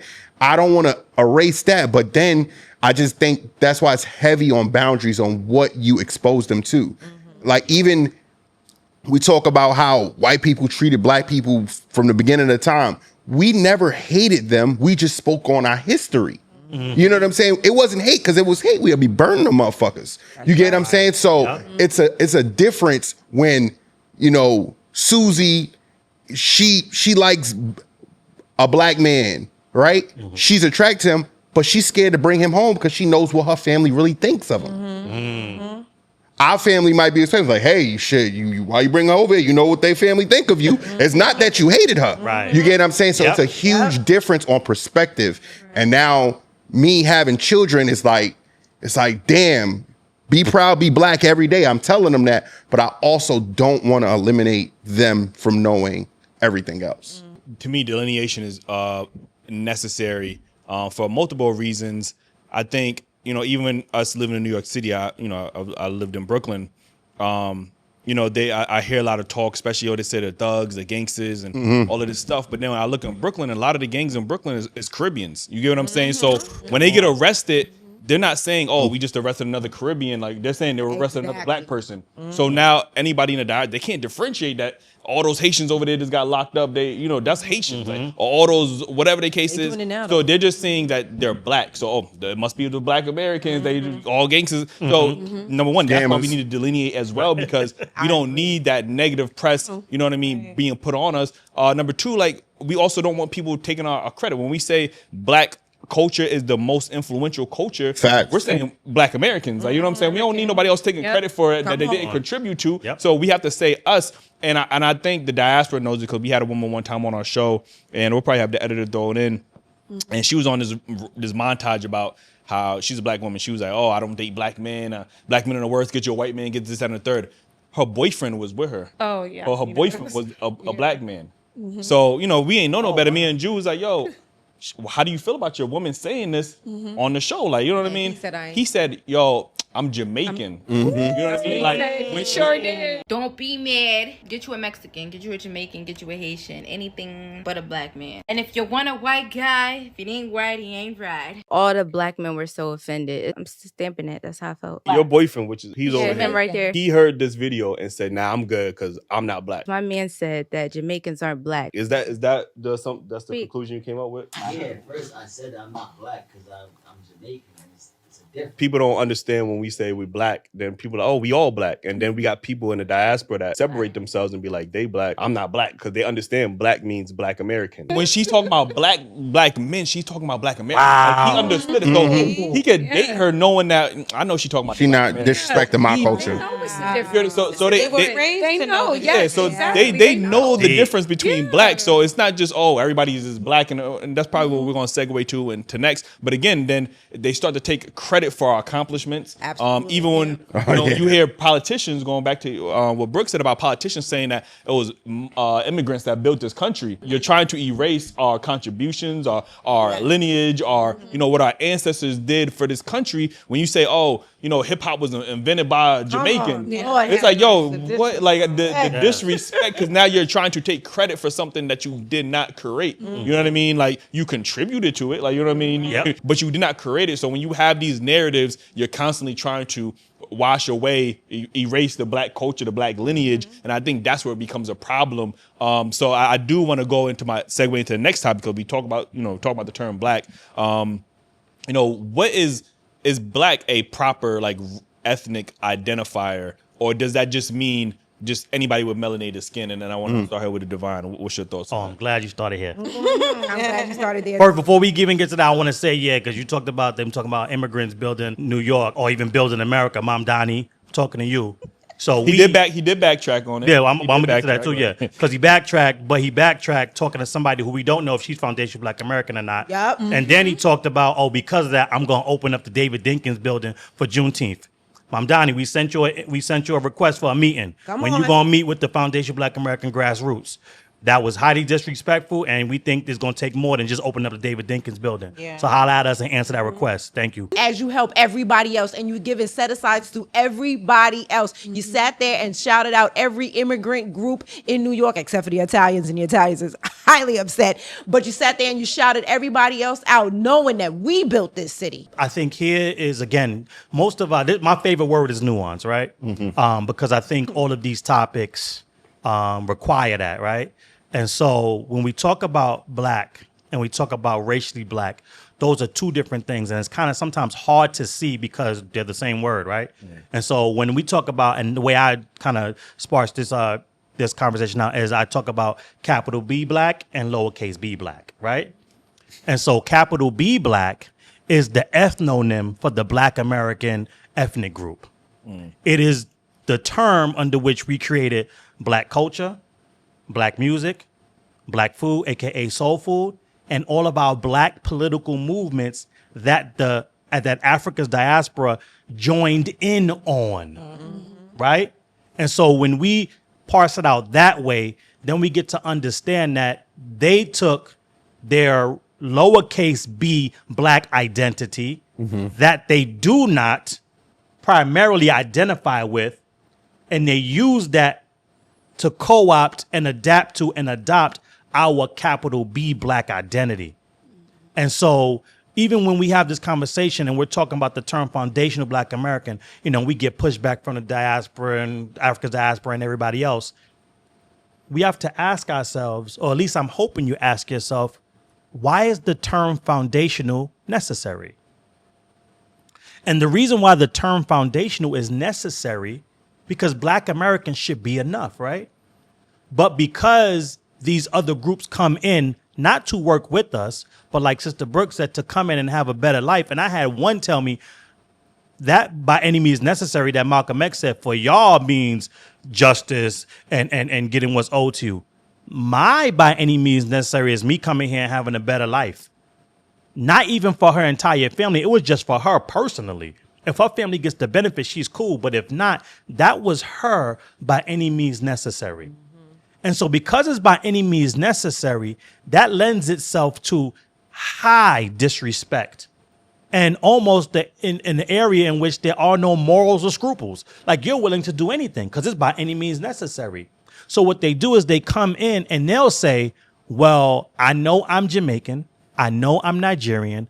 I know I'm Ghanaian. I know I'm Haitian, but this country recognizes me as black. And now I'm an American, so I'm a Black American. And that's the word game that they play, being empowered to do it through white supremacy, because white supremacy is the one making those distinctions and calling people black and creating the categories that everybody can check. But what they know that they never acknowledge is that none of them, 100%, I don't like using absolutes, but this one is an absolute. None of the Afro groups around the world identify as black instead of their country of origin or tribe. None of them use that as their primary identifier. Thinking about the Tyler interview on the Breakfast Club, she identified as colored. At the time, 22 years of my life, all I knew was that I'm colored. Being colored is like my culture, you know, it exists in my context. Being colored is something that happened through a lot of pain. Our South African history is very painful. We were separated from each other and given these names, and colored became our culture. So it's still something that we're very prideful about. Because that's what they call themselves in South Africa. Like, you know what I mean? So 100%, yeah. So that's the only group that I could think of. But they respect that. In South Africa, if you say you're colored, they respect But that. that's still different from being black. No, I understand that. But that's a color or equivalent. No, but they have colored and black. In South Africa? Yes. Okay. So that's her Phenomenally delineating colored, from the black South Africans. Okay, because by being colored, that means she's mixed. Yeah, As that, i.e. like a mulatto. You know what I'm saying? So that's her delineating from the black South Africans. I don't think we realize that. Yeah. Yeah, that's the only time I ever heard it, because when I heard it on the Breakfast Club, I'm like, colored. Like, to us, that is a racist term. Like, you know what I'm saying? Because that's what we did identify at that one point. But they still use that terminology in South Africa. And when you look at what, like she said, what colored means, colored, so some people under the belief that colored means, oh, she is Indian and then mixed with like Zulus or another one of the African tribes. No, you could be colored being an Indian mixed with an Afrikaner. That's colored too, right? So all colored means is that you're mixed. Gotcha. And that's it, right? And so understanding that none of them primarily identify as black, it is highly disingenuous to then come to this country after we have explained to you over and over and over and over again that black is not only the racial category that the government uses to try to identify and put us all in one pot, but black is the ethnonym for our ethnic group. Your ethnic group is Jamaican American. Your ethnic group is Haitian American. Your ethnic group is Ghanaian American. And now, and this is something that needs to be also said because of delineation and why it's 100% necessary, like Sister Brooke talked about the bill. And another myth that we need to dispel today is that African American is an ethnic group. African American, as of 1997, is not an ethnic group. African American, as defined by the federal government through the OMB and Special Policy Directive number 15, is this: anyone with origins in any of the racial groups, the black racial groups of Africa. So let me say that one more time. African American is defined as anyone with origins in any of the black racial groups of Africa. So as of 1997, a Haitian American is an African American. A Jamaican American is an African American. A Ghanaian American is African American. A colored person is African American if they're mixed with one of the black racial groups. And foundational black Americans are African American. Shit, Elon Musk is African American. Elon Musk is African American. Mamdani is an African American. He's a East Indian that was born in Uganda, so he's an African American. Oh, wow. Okay. You see what I'm saying? Yeah. So now you have this convoluted term that is essentially a racial category, because when they use it, even though you're correct, Elon Musk is an African American, they won't count him, right? For sure. As far as the government numbers are, because he doesn't have any origins in the black racial groups of Africa, right? The black ones, right? Okay, the black one, okay. And so what we have now is then a situation where foundational black Americans, we don't have a federally recognized ethnic group with which to get resources and set aside. That's why since 1997 and long before that, but from 1997 on, we've never had, you can't point to one bill or policy that was written for foundational black Americans alone. That's why it always says historically marginalized, underserved, people of color. Historically black neighborhood. Right? And so what happens is that they write policy and they use our story to write it, but then give all of our glory to all the other groups that can tap in. And that's another reason why delineation and disaggregation is totally important and necessary. And I want to make sure before I land that I say that what the difference between that is. So delineation is what we're doing socially, right? So socially, we're putting foundational on the front of black American, because again, you have Afro immigrants that, because of the word games they allowed to play with and that are empowered by this government, they can say, I'm black in America, I'm a black American. Foundational takes that away because none of them, there's no Afro immigrant group that was here when the foundation of this country was being laid. That's why the term is so Trump tight when it comes to socially. Now, Disaggregation is the political process by which categories are made and people are counted. And so for us, and that's why the name of our organization, the US Freedmen Project, freedmen or American freedmen is the political disaggregating term, because that is the last time and the first time that our class of people had policies specifically for our ethnic group. And we called them the Freedmen Amendments. That's in the 1800s, right after the war, right after 1865, you get the Freedmen Bank and the Freedmen Bureau. And so with those two things being said, if we do not delineate and if we do not disaggregate, we are politically invisible in the country that we built. Yep. And when we understand how powerful government is, when I talked about earlier how this government worked with Korea to give them the monopoly that they had, the government picks and chooses who's going to win and who's going to lose economically. So if we're politically invisible, then we can never win. Because there is not an ethnic group in this country that is in the economic positioning that it's in without government assistance, government funds, government resources, and government subsidies. There's not a one. And so that's another myth that needs to be dispelled, that, oh, they just did it through hard work. They don't, for a long time, Pan-Africans would tell us, Asians don't really engage in the political process. They don't vote. They don't get politicians. You ever been to Flushing? Come on. You ever been to those large Asian communities here in New York? Chinatown. Chinatown. Those politicians are Asian. That's right. Right? They run their own show, though. That's right. When Peter Liang, that cop, killed Akai Gurley. That's right. Them Asians came out in force. And they were so powerful politically that they got the DA. Even though he was found guilty, they got him to have no jail time.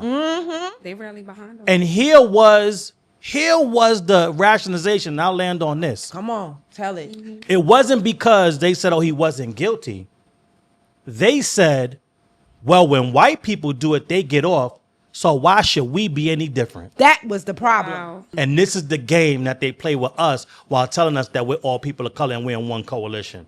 And I was going to say I'll land on it, but I got to land on with something else because it kind of brings the diaspora back into it. What I found out later on down the line was Akai Gurley is a Caribbean. So where was the Caribbean community at? When they say, that they're this strong community and they don't complain about this, but they come together, where were they to advocate for Akai Gurley when he was snuffed out and the person that murdered him didn't get no jail time? There was not a single solitary Caribbean organization, and there are many in New York City, that came out and advocated for Akai Gurley or opposed what the Asian community did on behalf of Peter Liang, that officer. I 100% agree with President Devine of the US Freedmen Project over there. I just want to also add that they even have a problem with black. Like, how many videos have we seen of Caribbeans coming over and say, I didn't even know I was black until I got here. There was not a day in my life that I didn't know I was black. From the time my mother had me, I knew I was black. And nobody else was confused about who I was either, okay? So that's number one. And then, it just shows they only hop on the term black when it's beneficial to them. For instance, there was a Trinidadian a woman who was the head of Harvard. Right? I don't know if you can look this up. She was the head of Harvard. And in the beginning, they were praising her. She's the first Trinidadian to ever be the head of Harvard. And, it's wonderful until she got caught cheating. And I put those two articles side by side. Oh, no, she was Haitian. Oh, was she? Okay, yeah, my bad. Haitian. So she was Haitian. My bad. I think I made that mistake before and you corrected me. Haitian, yeah. Yeah, she was Haitian. So they said, oh, she was the first Haitian woman to be the head of Harvard. She's the first Haitian to be the head of Harvard. And then when she got caught cheating, because I think she plagiarized her master's or something like that, like the paper she wrote for her master's, something like that. She plagiarized something. And when they found her cheating, oh, this black woman is a cheater. She was Visa no do that. longer. right? Yes, Yeah, yeah. yes. Mhm. She was no longer, like, I'd say within the past couple years, Yeah, maybe. yeah, I think I remember that. So she was no longer a Haitian American. All of a sudden, now she was just black. So this is like some of the problems that we have. I wrote some things down, right? So, you know, when you were talking about the press delineating or not delineating, well, under this administration, and because of what we have done, whether it be online or offline, right? Because some of us are talking about it online, and then some of us are doing work offline, right? But because of the work that we are doing, the press is now delineating. Here in New York, did y'all see that gang that just got arrested in Long Island for all those guns? Did y'all see that? Oh yeah. What did they refer to them as? A Jamaican gang. Mhm. Okay, they letting it be known. You know what I'm saying? So now, because of what we are doing, the press is now putting the blame on where it goes. In Queens, we had a situation, a very tragic, sad situation where a little boy shot another little boy, right, in the park. Right? He was Jamaican too, I think. Right? Hold up, before I even get to that part. Before we knew who they were, what was the comment? Oh, these American kids are so bad. This culture, American culture, is so terrible. America is this, it is so corrupt. Y'all need to learn to do this. Y'all don't have, oh, what's another word? Y'all don't have no brought up see. Y'all don't do this. We don't do that. And then what did we find out? It was a Jamaican boy who shot a Haitian boy. Yeah. Not an American in sight. But whenever something bad happens, look at what just happened in the news not too long ago with that girl who got shot in her car. At the time, we didn't know who it was. Again, comments. Oh, what happens in this American culture is terrible. The black people need to stick together. That's another thing I can't I stand. remember they used to say that a lot about even though the West Indian Day Parade every time. Right, and that ain't us. It was black. It was the black Americans shooting it up, and I'm like, No, I was the only one there. Anyway, and I don't have no guns. But yeah. So like the situation with the young lady who just got shot in her car. I think it was in the Bronx, and they were saying, oh, you know, look at black people. Y'all don't know how to do this. You don't know how to do this. And then it came out. She was shot by her own uncle. It was a Jamaican. Well, matter of fact, I didn't even know she was Jamaican until the Jamaicans were like, oh my God, it's so sad. Our Jamaican sister got shot by those Americans. That's basically how they were telling it. That shot in America by those Americans. The black people over there are just so terrible. Da, da, da, da, da. And then it came out that her own uncle is the one who murdered her. So we already know where he's from. So this is the issue, you know what I'm saying, where we're having with blackness. And that is why that's why there are people that say things like, you know what I'm saying, you guys aren't black. Look, I understand. I understand. I know, and being from East Flatbush, I have met people, well, I know people that are close to me that were born here. Their parents may not be from here, but they were born here. So they understand the concept of blackness. There's never been a day in their life where they weren't considered black. So it's like, I totally get, you know what I'm saying, people calling them this, and I'm not gonna ever sit there and tell them that they're not black. But when it comes to our ethnic erasure, that is why we put foundational in front of that. Fine, you want to be black? I'm not going to tell you you're not black. Like I said, you second generation here. You've experienced a lot of things. I'm not going to tell you you're not black, but you're not foundational. And that's the bottom line. Your lineage does not go to the foundation. And what we mean by the foundation, because this land mass, right, is different from the country. We're not talking about the inception of the landmass. Right. We are talking about the founding, what America calls the founding fathers. When we had the Revolutionary War.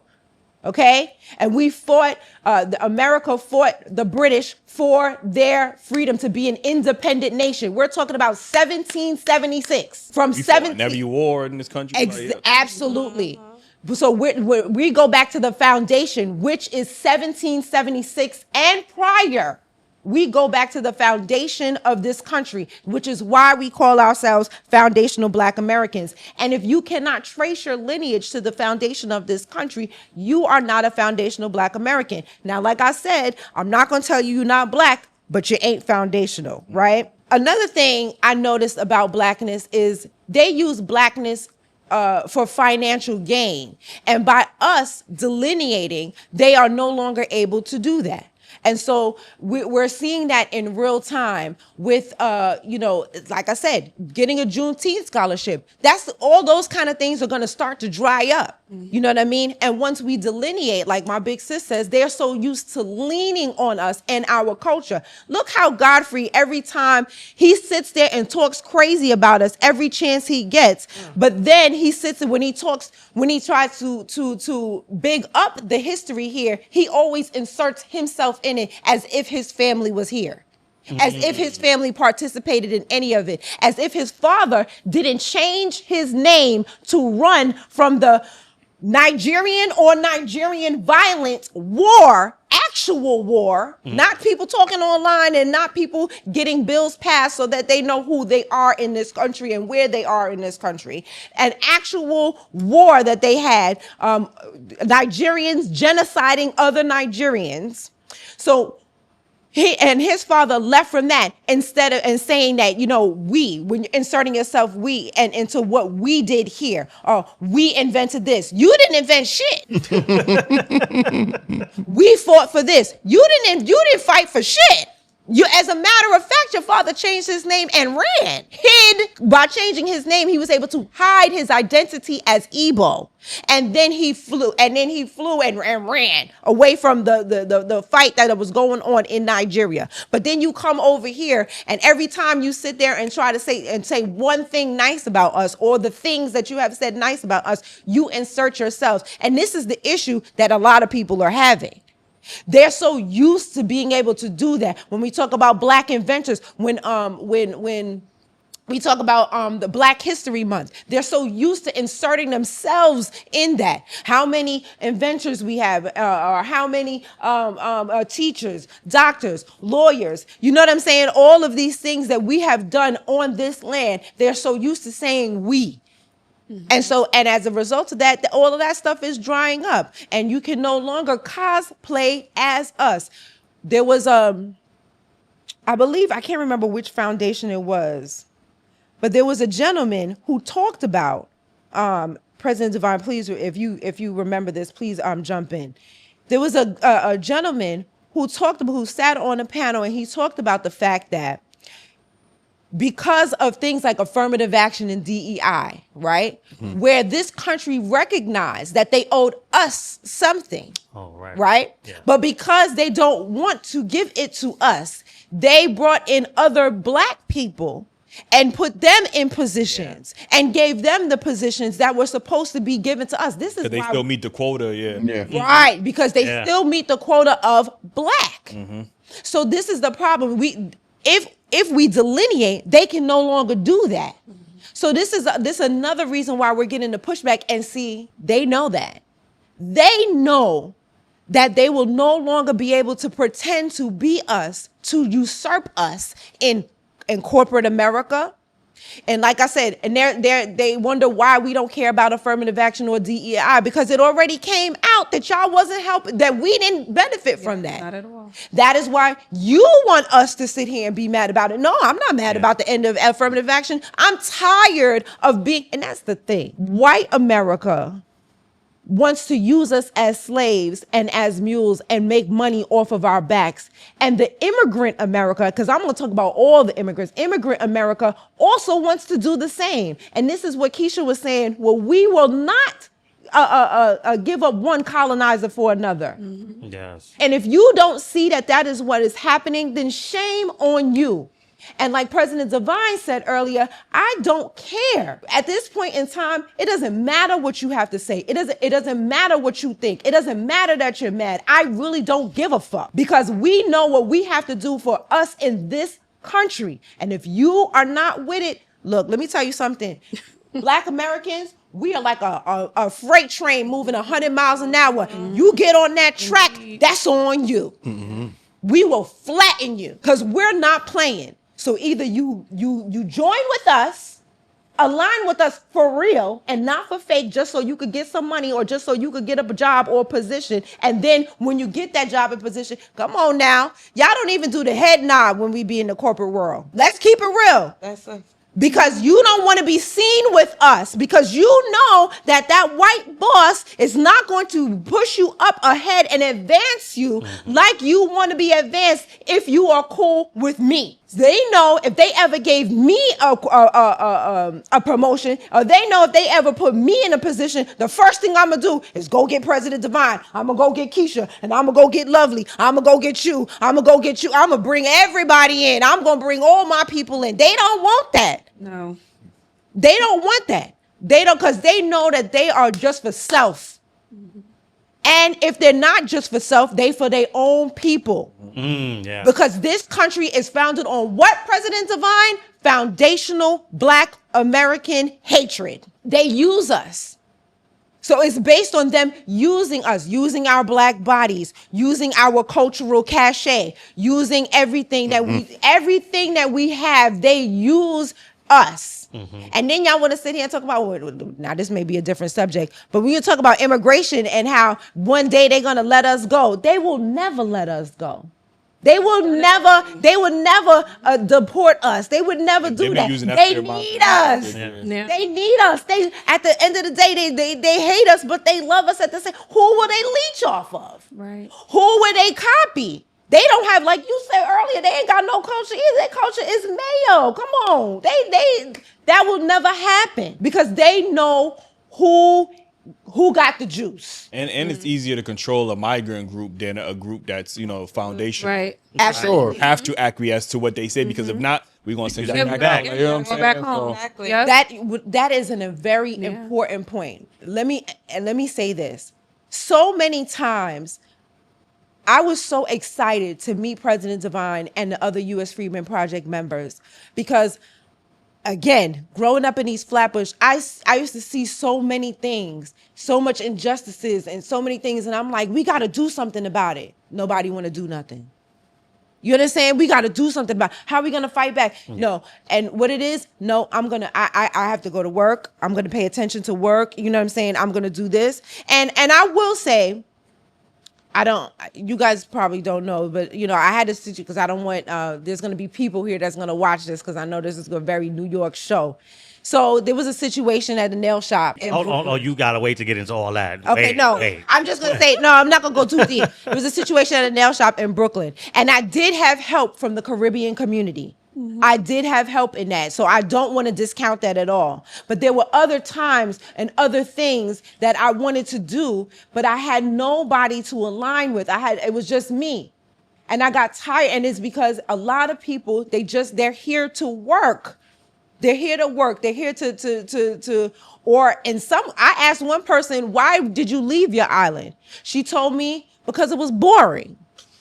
They knew everybody. The island is small. They knew everybody. So I've heard it's boring.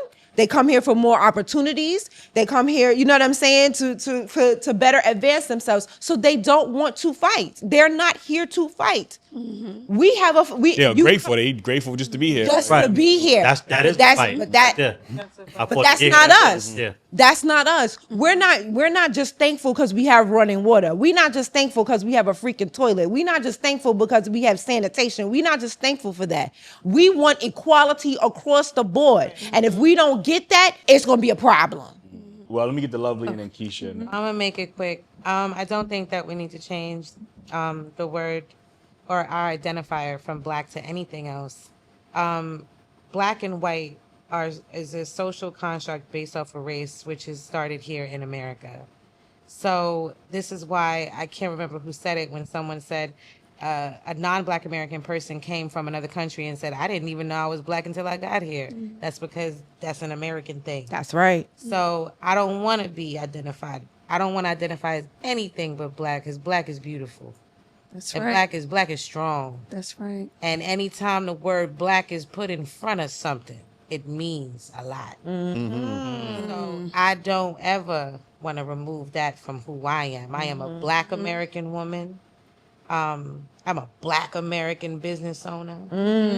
I'm a Black American friend, and I am a Black American daughter. And I come from Black American women who did their thing and made me proud of my culture. when I look at the inventors that did things, like I always say this, something that we take for granted, possibly turning a light switch on. Yep. You know, a white guy took a flag or a kite and got struck by lightning and still couldn't figure the shit out. It took a black American man to say, here's this piece. It's called a filament. Put it in that light bulb and you ain't got to get struck by lightning no goddamn more. So when I think of the pride and the amazing things, like even this shirt, just like think about it. I went to the concert at Yankee Stadium. A week later, I'm in Jimmy Jazz. And I said, wait, Black Yankee? That just took the word Yankee and boosted it because you put the word black in front of it. Now, maybe if I was in another country and I seen that and I wasn't from America, it probably wouldn't mean anything to me. Well, I think in the Caribbean, a Yankee is actually a derogatory term. that's why I wore this. I'm glad we're here. Yeah, because I definitely was called a Yankee bitch before when I worked in a Caribbean hair salon. That's a fact. And so when I saw the word black in front of Yankee, it just removed the derogatory energy from when Caribbeans call me a Yankee. So I don't think that we need to change it. I think that we need to stand in it, paint ourselves in it, and be proud. I land. Being a New Yorker, because a lot of people, I hear a lot of people, other Black Americans from other places, they're like, oh, you New Yorkers allowed them to call you Yankees. Understand, our baseball team is called the Yankees. So at first, we didn't really understand that it was a derogatory term because we made the whole world is wearing Yankee fitteds. The whole world wears the Yankee paraphernalia. So we didn't understand at the time that they were using it in a derogatory way because our baseball team is called the Yankees, okay? And so once we realized that, then now we are checking them on that. Like the first time I realized that was when I had a child come to me and tell me about her mom, because I used to work at a school, and her child come to me and tell me about her mom calling her a Yankee, and she used it in a negative way. And that's when I realized, oh wait, that's not a good thing. Because let me tell you something. There's going to be pictures of me on Eastern Parkway with a Yankee shirt on, right? With my red, white, and blue, because I'm like, yes, I am a Yankee. Yeah. You know what I mean? But so we didn't realize that it was a derogatory thing. So I just want to set the record straight. You know what I'm saying? For our Black American New Yorkers, because people really think that we just allow people to talk crazy to our face, and that's not the case. It's not, I wouldn't even say we allow it. We just don't be giving a fuck because we are who we are. I'll tell you what, if I'd have known that you was trying to play, I don't let people play in my face. If I'd have known that people was playing in my face, I'd have checked that shit. I'm going to be honest, the first time I was called a Yankee bitch. Oh, well, yeah, that's... You know, like... That's a little different. That's right. They had a bitch part on. So Yeah, wait a minute. And then what it was I was working, I think it was like Church in Nostrand. Shout out to Samantha Fox. She did not do anything. She anything negative to me. She took me in and she uplifted me. And when she gave me the salon to manage, because she wanted to move to Florida, I was the only Black American. I mean, and I think it was Church in Utica. If that yeah, that's in the heart right there. That's the heart of East Memphis right there. Utica. They would come and speak patois to me. Yeah. See, the fact that I even know how to pronounce their dialect with respect, patois. They would come and speak it to me and laugh at me because I didn't understand what they would say, and they'd go, "What's Yankee?" That's how I knew. And even then, it didn't make me want to be disrespectful because I really truly believe that term, the meek shall inherit the earth.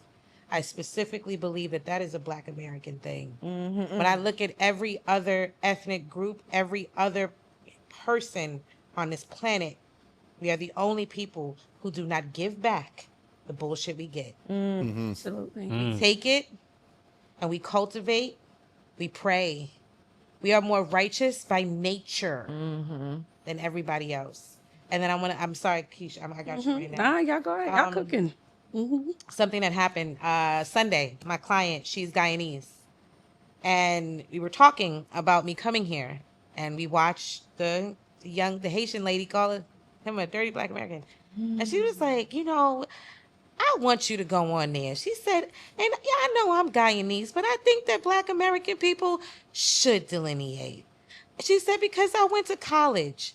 She said, and I used to get into arguments all the time about these non-Black American people taking the benefits of the scholarships and this, that, and the third. She said, but then you go home and you don't even want to date a Black American person. You don't want to be friends with a That's Black an American ally. person, but you're taking this money. And I asked her, I said, when you would have that conversation, what would those non-Black American people say? She said they would get mad at me. She said, so you know what? Do it. So shout outs to you, baby. I hope your miracle not is miracle not end. All right, Keisha, you got it. That's an ally right there. So I want to say this before I knew what Black men, in full transparency, I didn't always stand in this stature. I wasn't always power to the people, foundational Black American. Growing up in a household, my mom, it was always just about survival and for us to assimilate, you know, and I think because it was passed down onto me, even down to my Black ass hair right now, I will permit my mom, well, we got to permit, we got to straighten it out. You know what I'm saying? Yeah. I wasn't taught at that age to relish in my Blackness and to love who I am, you know, down to us being in school.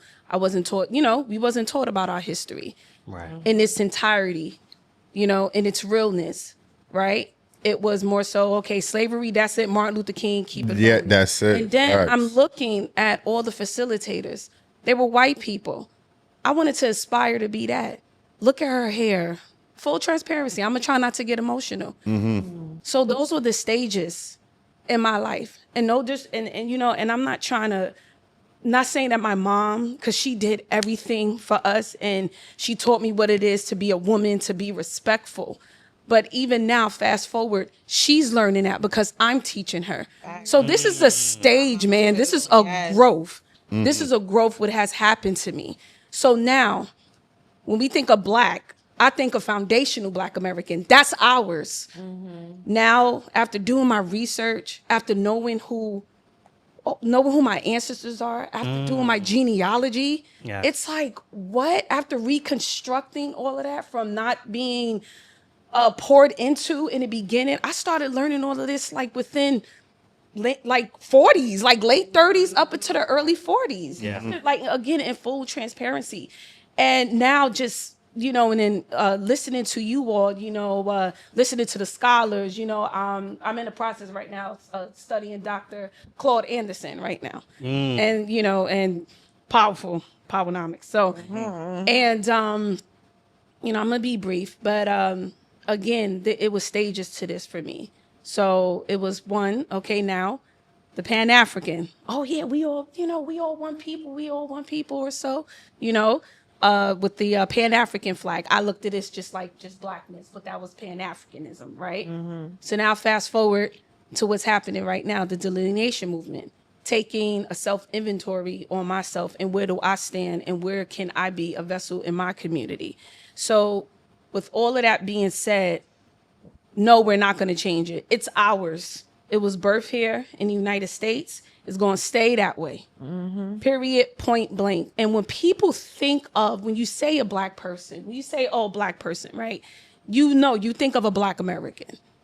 And I think everyone knows that. I think right now everyone wants to treat Black like it's interchangeable, and it's not. It's not. It's not exploitive anymore. Hence with the delineation. And that's it. And we putting barriers on it. Identify yourself of who you are. You guys have pride. You say you have pride. You love your country. This is my country. I got a country to go back home to. Relish in that.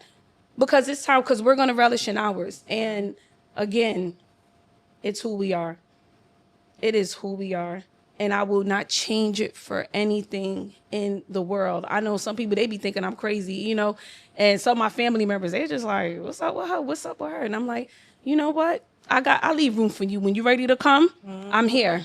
I'm here. Because I wasn't always there with it. You know, I was there at one point. It takes I time. know and everything. It takes time. Like I said, it's stages. It's stages with this. So I'm just... Well, shout out to your mom, because I'm there. I'm at that stage with my mom too. Yeah. My mom is like learning now. Like we was in Harlem. She was African American. like, where's the Black American restaurants? now where is this, like, Yeah. you know? So, you know, she's educating herself and she's paying it forward. So it's about reach one, teach one. And that's just where I'm at. So no, it's not. I'm very proud of my ancestors. I'm proud of my lineage.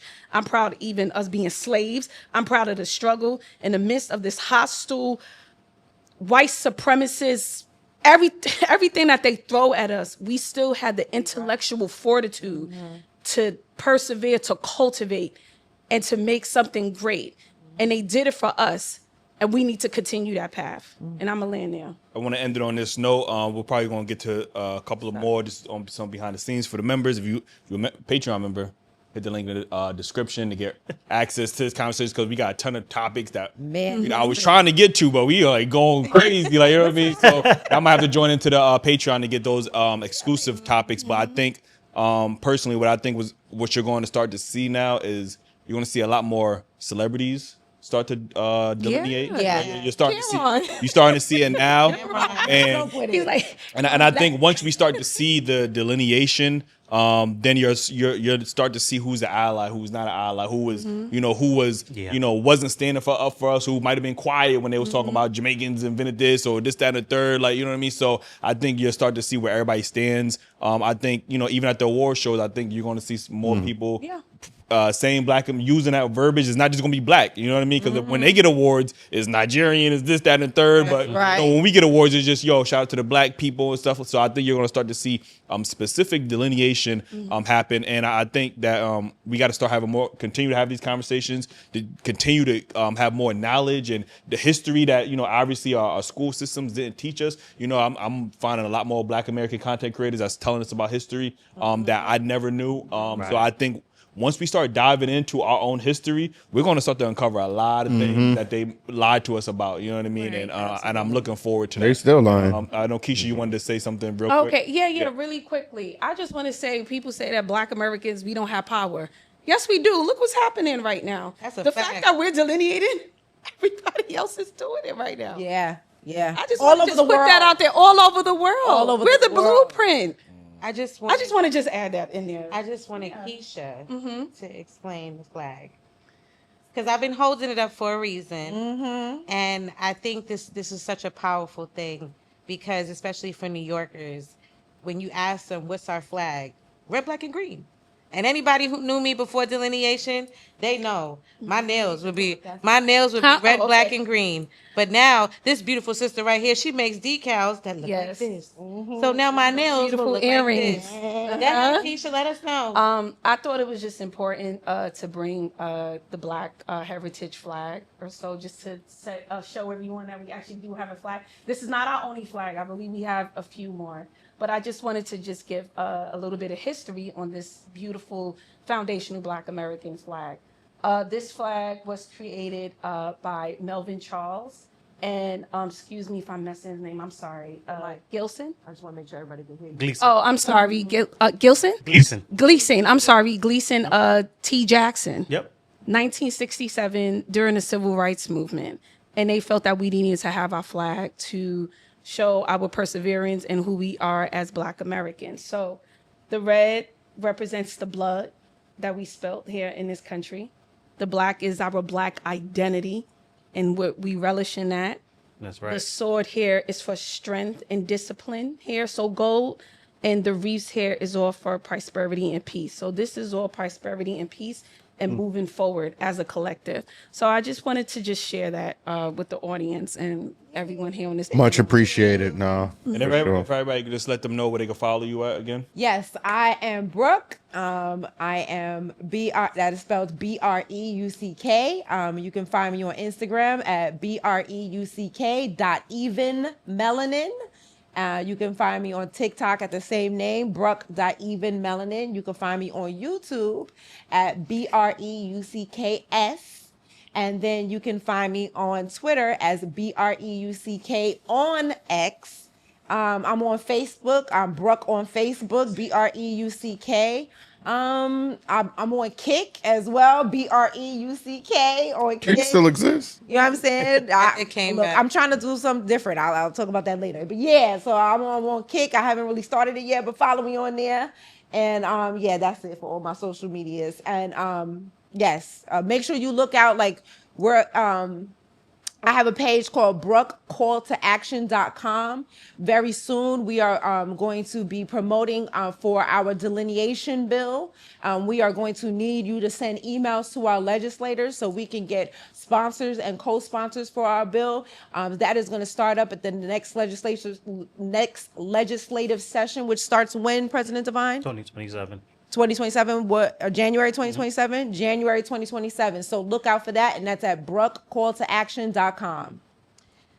Again, it's your girl, Lovely Brown in the building. To make it very easy, you can just go to Google, type in LUVLY, Brown, and everything will pop up right there. I am your Black American princess hairstylist at your service. Everything from locks to twists, braids, you name it. One plug I definitely have to put out there. We have a parade. Stop going to the Caribbean Day Parade if you want to celebrate your pride. Bring your ass to Harlem, September 20th. We will be out there. We're going to be selling these flags on the 19th in front of the State Building. That parade is almost 60 years old, but for some weird reason, a lot of people ain't know about it. I've been to it a few times. Yeah. Mm-hmm. And it's peaceful. Yeah. You don't shoot each other. Family we don't do that. It's a family It's a lot of fun. Yes. And if you want to get a float, you can hit me up. You can DM me. I'll hook you up. I'll let you know. But it is free. If you're watching this and you had a wake-up call, like I had a wake-up call, like all of us had a wake-up call, Yes. and you want to bring this flag, we also got a Juneteenth flag. Come to the parade. It's free to be in that parade. You could walk, you could run, you could skip, you could get a city bike if you want. I don't care. I want to see you there because we're going to be there. Shout outs to shout outs to every Black American on Black Twitter that has opened the door for delineation for me. Whether I've yelled at you or not, I love you. You are me, I am you. Yes, so you, like I said, on Black Twitter, you can find me at LuvlyBtho, LUVLYBTHO. I am also on TikTok. I am also on Instagram. Under my hair, Nomer, is that the word? Nomer?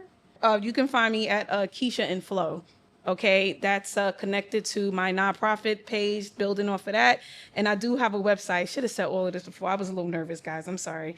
Only Us Community Group Corp.org. So if you want to reach me there, you can do that as well. And shout out to all the foundational Black Americans who are standing on business and who is just out here and relishing in our cultural essence. And I'm humbly Divine Prince. I'm the current president of the US Freedmen Project, alongside my two founding members, Annette Wilcox and gangster Reverend Phyllis Coachman. You can find me at Black American Proverb on TikTok, on Twitter or X, whatever you want to call it, as US Freedmen PRJ. And also tap in if anything that you heard here makes sense, or if you just want to be in the loop. Go to www.usfreemanproject.org. Click join now. If you want to join up with us, or if you want to, like I said, if you want to get information. And in addition to what Sister Brooke said, unfortunately and fortunately, we are the only organization in New York advocating specifically for our ethnic group. And that's a sad thing, but it's also exciting because you can get on the ground floor of us advocating. And in 2027, like we did in 2026, we'll be advocating specifically for lineage-based policies, because that is the only constitutional way for us to get the set-aside resources, contracts, and policies that our families have deserved since emancipation on our land. Listen, we appreciate y'all for tuning in, and we see you guys on the next one. Join the Patreon, man, because we still got a couple of more topics that we need to discuss, man. So make sure y'all hit the link in the description. Join the Patreon. We see you guys on the next one.